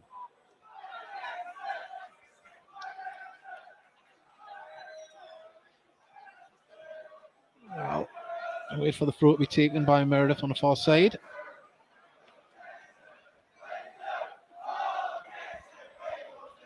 Well, ball comes off Campbell, throw, and just having a look around them score lines there. Telford beating Darlington 4-1. Yeah. Just shows you, I mean, they did show for, probably a half an hour in that game that they weren't pushovers on Tuesday night, Telford. You could see there was possibly a turnaround coming because they've got new players, new manager. But Darlington, having lost their striker, that's a bit of a gutter, isn't it? Yeah, I think scoreline. Darlington a good team, a bit hit and miss. Obviously lost Luke the striker. He's my mate. I'm buzzing for him that he's got his move. But they've got plenty of other good players. I'm surprised it's a deep probing ball into the box here. Chapman can. Well, that was a push. That was a 1940s style of forwards tackle there on the goalkeeper. Pushed him into the back of the net. Well, Chester have completed the turnaround there. It's 3-3. That's not turnaround. They've got level, should I say. Steve Watson in charge there, former Gateshead manager. As the ball is pinged up for Kedwin Scott to try and run onto, way too much on it, and out it goes for a throw on the far side. And when Leamington got back into the game, their heads, were up. They were more energetic, and now at the moment it seems a little bit lackluster, doesn't it? It's a little bit hard to buy when the balls are going through, but this one there, for instance, they're playing with one up top, and the striker was on the other side of the pitch when they played that one, and out it goes for a throw-in. A goal that's just here, Alfred 1, Blythe Spartans 0.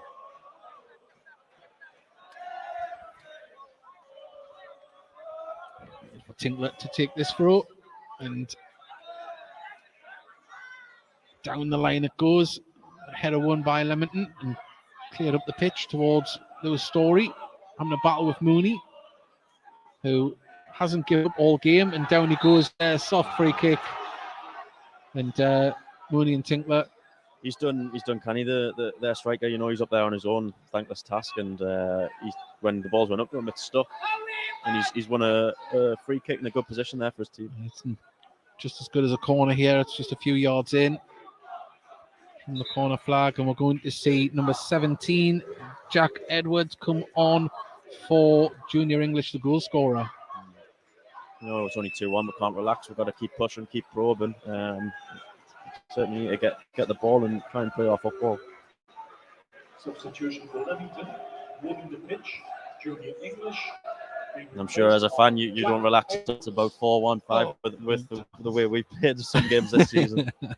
You never relax till the full-time whistle. I've seen Gateshead winning 3-0 with 5 minutes to go, and it hasn't went our way. Many moons ago, though. I just think altering them at home in the cup. Well, in comes the ball. It's going to be towards the back post, and through it goes. No one gets a connection on it. And the substitute, Edwards, tries to keep it in. and it's a throw indicated right next to the corner flag on the other side.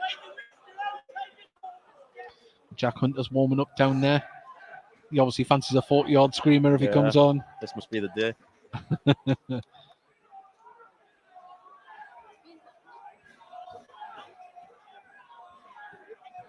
Well, Gateshead in no hurry at the moment. I think we are going to see a substitution. It might be Jack Hunter there. Yeah, He just seems to be warming up with a bit more gusto, and we've seen the board light up on the sub bench there.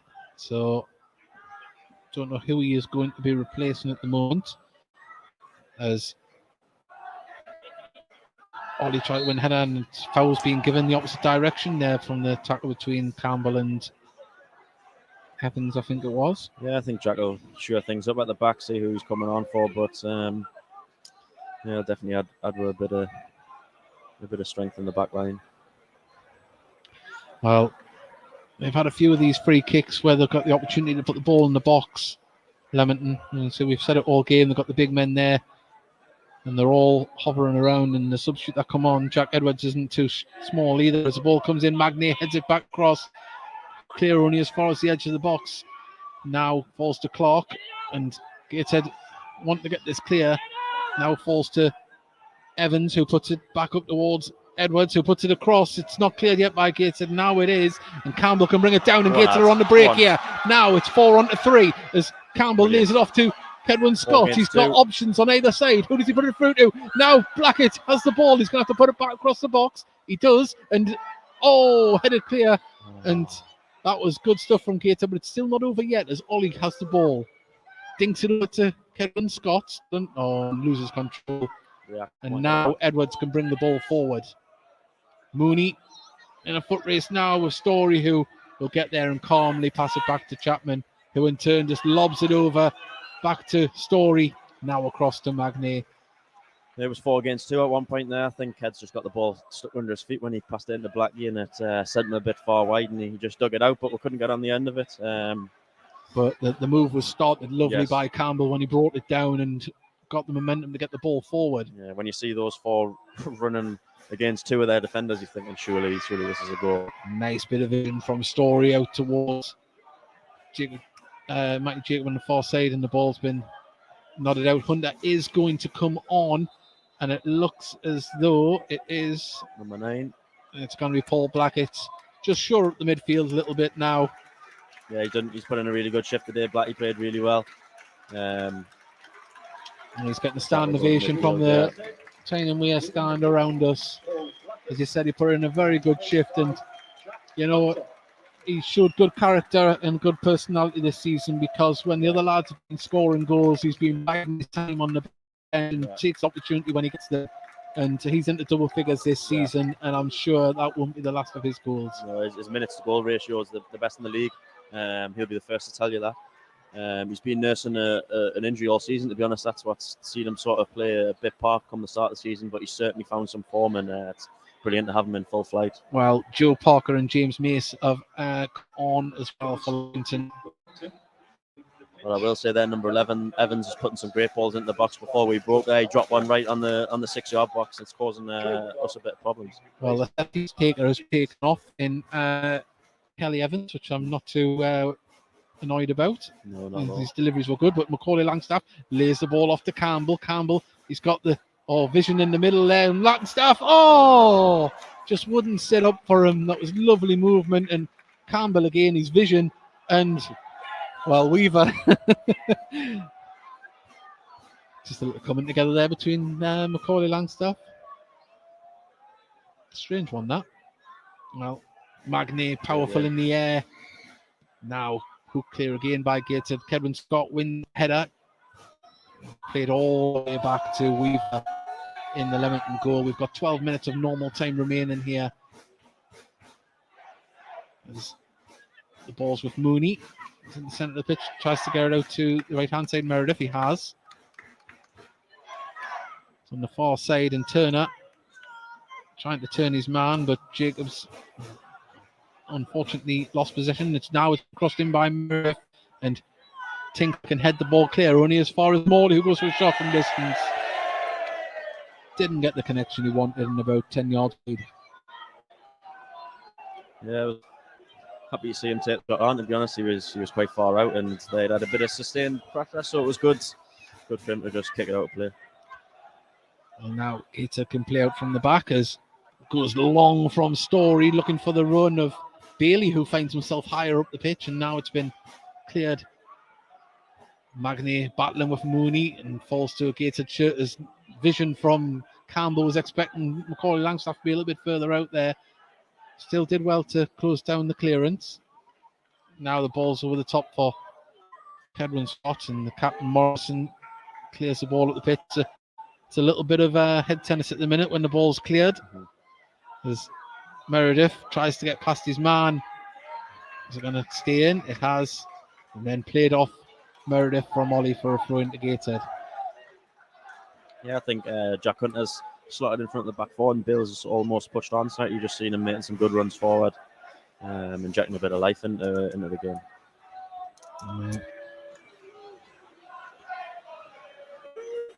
This throw to be taken for Paul Avenue. You've had 2 sent off, and they're winning 1-0 at the moment. And apparently, it was hold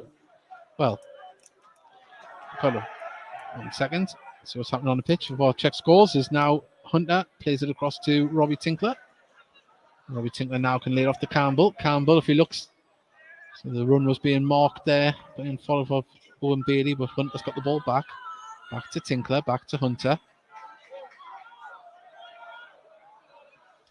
And we can confirm that it's Blythe 1, Alfred 0 now. It must have been a misprint on our screen. The ball's played across to Tinkler. That's a lovely ball.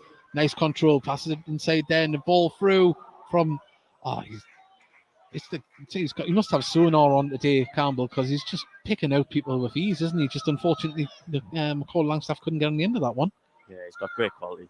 Tinks is finding some space out in wide areas. I think Adam Campbell could be the key. Get him on the ball. He certainly seems to be finding people and starting attacks. He's enjoying himself out there at the moment. Still Telford 4 on in there. Held on 2-1 at home to Guiseley, and Brackley 0, Chorley 0, which is the game that we were looking at with interest. If it stays like that, I don't think too many people will be very disappointed with that.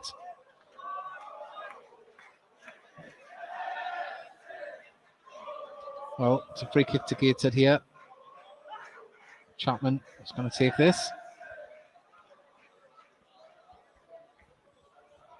Clear skies above us, only a few clouds, but it's quite nippy. 1,297. Well, nearly 1,300 here, all but 3. Fantastic. Brilliant. And the atmosphere has been, feels like there's double that in here. That's brilliant. Hopefully we can get another goal or two and for the fans that came. Oh, nice there from Hunter, just blocking the run of Joe Parker there. As the ball's going to fall to Macaulay Langstaff in the centre circle. He needs some support and runs with the ball himself. Now he's got on the far side Jacob. Jacob can he cross the ball, and he can. Oh, dangerous one across the face of goal. Great area, just there was no one in the middle of the goal. Well, ball went out next to the corner flag down on our right hand side. Well, a big thank you to our goal retrievers today, Berkeley Town and Felling Magpies. So Berkeley Town and Felling Magpies are the ball boys today. They've done a fantastic job. As ball's headed clear. Bailey's there to try and mop up, but it didn't fall for a blue shirt. And now the ball is going to go for a throw in just past the Leamington dugout here in front of us. Throw into Gateshead. 83 gone, but the 4 minutes. I'm going to put Dan on the spot to pick a man of the match for the commentary man of the match. Be a tough one today as Magny receives the ball, tries to ping a ball up towards Bailey, which he does. Bailey nods it on to Kedwin Scott, who brought it down well, tries to turn in on his man, but Lane was there to clear the ball. He's had a good game today, number 6 for Leamington. Ollie now has the ball, pings it to Campbell. Campbell looks to play it inside. Lovely movement from Gateshead as now Bailey takes it across, and oh, it's it! Lovely cut back from Owen Fantastic. Bailey. And there you go. That surely sealed the 3 points here. And Gateshead are going to remain top of the league tonight. And, well, as the games went on, Gateshead's dominance grew. Great finish from Macca there. It almost looked like he mishit it, but it went straight into the bottom corner. Great run from Bales, and like we were just saying, Adam Campbell's just picked Bailey's run out there. Fantastic. And to answer your question, I'm going to have to go Adam Campbell. I think he started everything that we've done today, and I'm happy that he's got a goal earlier on as well. Honourable mention to a few other players as well. I think Carl Magnay has been absolutely fantastic at the back today. Obviously, he's had 2 centre-back pairings with him, and he's been solid throughout. Campbell, Tinkler as well. He's had a battle on his hands with Mooney when he's come across to his side of the pitch, and it's just been an all-round good performance. But we've still got best part 5 minutes remaining here of normal time, and 3-1 to Gateshead at the moment. The ball goes up towards Parker. And, free kick given. Thanks as well. He had a good game. I think that, to be honest, the past couple of weeks, Tinks has been very good. Certainly, midweek he was really good, and I think sometimes the defenders almost go unnoticed, but that's his praise from me. Nick has put, oh well, it's not over yet. Don't leave us just yet. Alan Guest, brilliant, and breaks videos on us even this season. Yeah, well, at the moment it's 1 game apiece, but anything can happen. Tinkler is out in the aerial battle there, but Story's there, mob up and nods it out, and it's a throw into Leamington just on the halfway line in between the dugouts.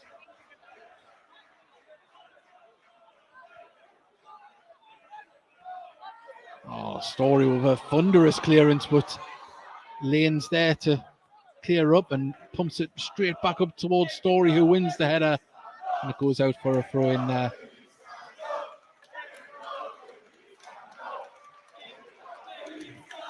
Gateshead fans on their feet at the minute, applauding the team. They're enjoying the celebrations of being top of the league. As it sits at the stands, as the scoreline is at the moment, and Leamington still probing, still trying to get the ball forward. Did that ball go out? It did. It's a throw into Gateshead there. Well, Joe Parker, he's been a handful since he's come on. Maybe asking a bit much of him this late on in the game to try and change something, but he's made life difficult, isn't he, in and around the defence since he's come on. But couldn't keep that ball in. I think throughout the full game, they have been tough to deal with. Certainly caused problems and hasn't been straightforward. Obviously, like you said, back at the place, that was a really tough game. Well, Parker judged to have fouled. Well, he didn't throw into Gateshead there. So a lot of happy smiling faces there. Dave Allen, the kit man, just walking down, giving us a thumbs up. Lovely bloke. I owe Dave a $5 for the hat on my head, so I'm trying not to look at him. Oh, you can get him a Burger King on the next away trip. So yeah.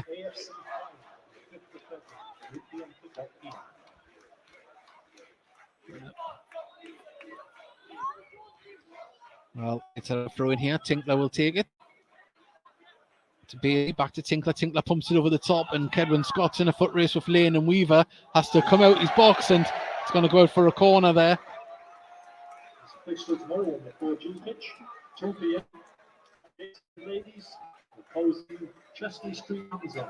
There we go. We mentioned it earlier on. It's confirmed. It's a home game tomorrow. Chesley Street Ladies.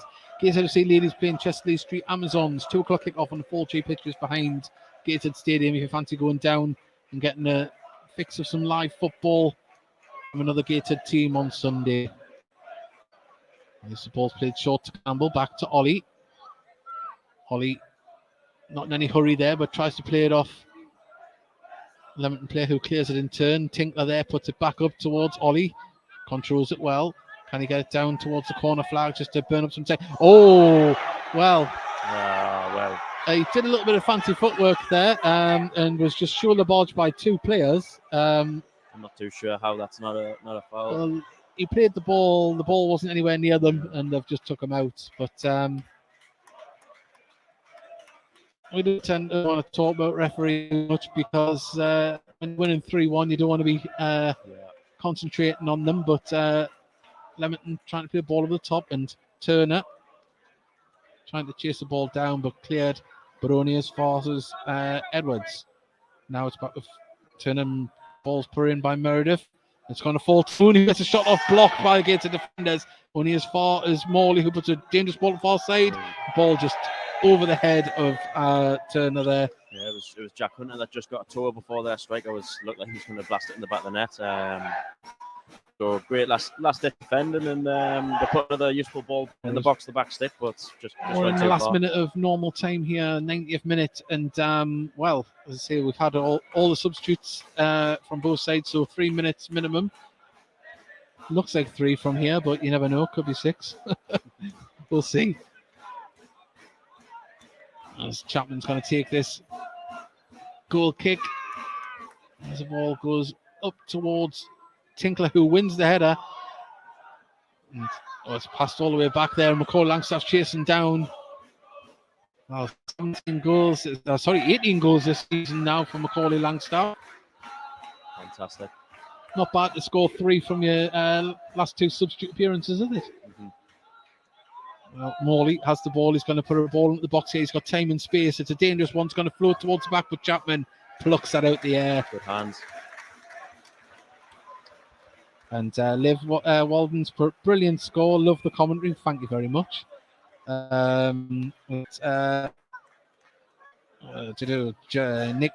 Nick Mim, or his name is. He's put a thumbs up. And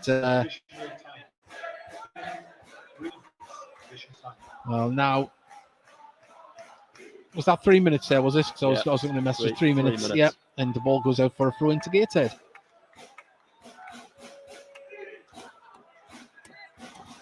Well, this is quite funny. Nick has asked one of the Leamington fans, why are you called the brakes? And BFG replied back, because we didn't want to be called the clutches. So there we go. A little bit of humour in the chat. As Bailey does well to get that ball, and Weaver has to come and retrieve it along the goal line, along the ball line there. And at the minute, you'd think Leamington will just be hoping to get that full-time whistle now, as well as Gateshead. Yeah, there's a good little squad of them over to our left. And the ball over the top there. Kedwin Scott brings it down really well. Oh, lovely feet. Can he get his shot off on the edge of the box? He can. Lovely save. Oh, but what work from Kedwin Scott. The little touch to send the players the other way. He deserved the goal for how well he's done to get into that position. Great touch, and then a little ball roll and a step over. And when he opens up on the right foot, you think you're just going to see the net level. I mean, just take hats off to Jake Weaver. He's pulled off 3 or 4 world-class saves here today. You always feel harsh for Kito when they've had a game like that and still let in 3, but Ollie's I think he's going to take this one short here. I'll be surprised, but nope. He's went towards the near post, cleared by Parker, up in the air, and it's going to Gateshead. And there surely can't be more than a minute left of injury time remaining here. Gateshead in no hurry.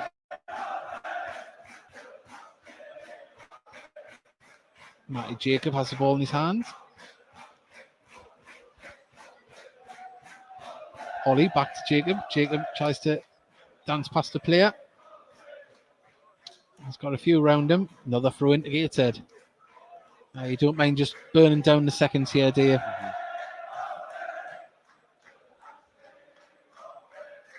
There we go. It's going to be cleared by Leamington. Up towards Magny, but the ball bounces through and Magny pumps it back over the top. Kevin Scott is really battling. I think he wants to get on the scratch himself today, doesn't he? He's really putting a shift in here late. And another throw into Gateshead near the corner flag. And just having a little look around, let's see what the scores are in the game that we were looking at, the Brackley Chorley. It's 0-0. So as it stands, Gateshead will, if it ends like this here and there, 0-0, will be 4 points clear at the top. And that is not a bad situation to be in. And that is the way it's going to be. It's full time here. Gateshead win 3-1. They're 4 points clear on Saturday night. The game of Brackley and Chorley is ended 0-0. And say, not all the games are going to be easy when you're at the top of the league. Teams come here and make life difficult. Leamington did that, but Gateshead kept playing their games. We've said all throughout the season. They believe in the style of play, and it will bring goals, and that's what's happened this afternoon. No, definitely. Leamington came here with a game plan, and they definitely caused for problems. But it's another point on the board for us. So on to the next one. We're just got to keep rolling into the games now and just jump from game to game, just picking up points. Yeah, well, as I say, Dan, thank you very much for joining us. It's been an enjoyable afternoon. We will have you back on the pitch soon. But as I say, Gateshead now 4 points clear at the top of the National League North. BFG is put nearly all over. The commentary was enjoyable. The result wasn't. Cheers. Well, thank you very much. And we've got another one here. Thank you for saying cheers. Good commentary. Well, thank you very much for tuning in. We could talk all we want into a mic, but if we don't have any listeners, it doesn't make any difference. But so thank you to all of you who join us on Thursday night for the Heat Army podcast live. We'll be having some guests on. We'll be reflecting on this game and previewing the game the following Saturday. So it's all about that. Get your thoughts and views in. And also subscribe as well, please. Help us get the analytics up and reach more people on the YouTube website and get suggested to people. But as the players come off, Dan, there's Robbie Tinkler nearly got his eye put out there by one of the flags.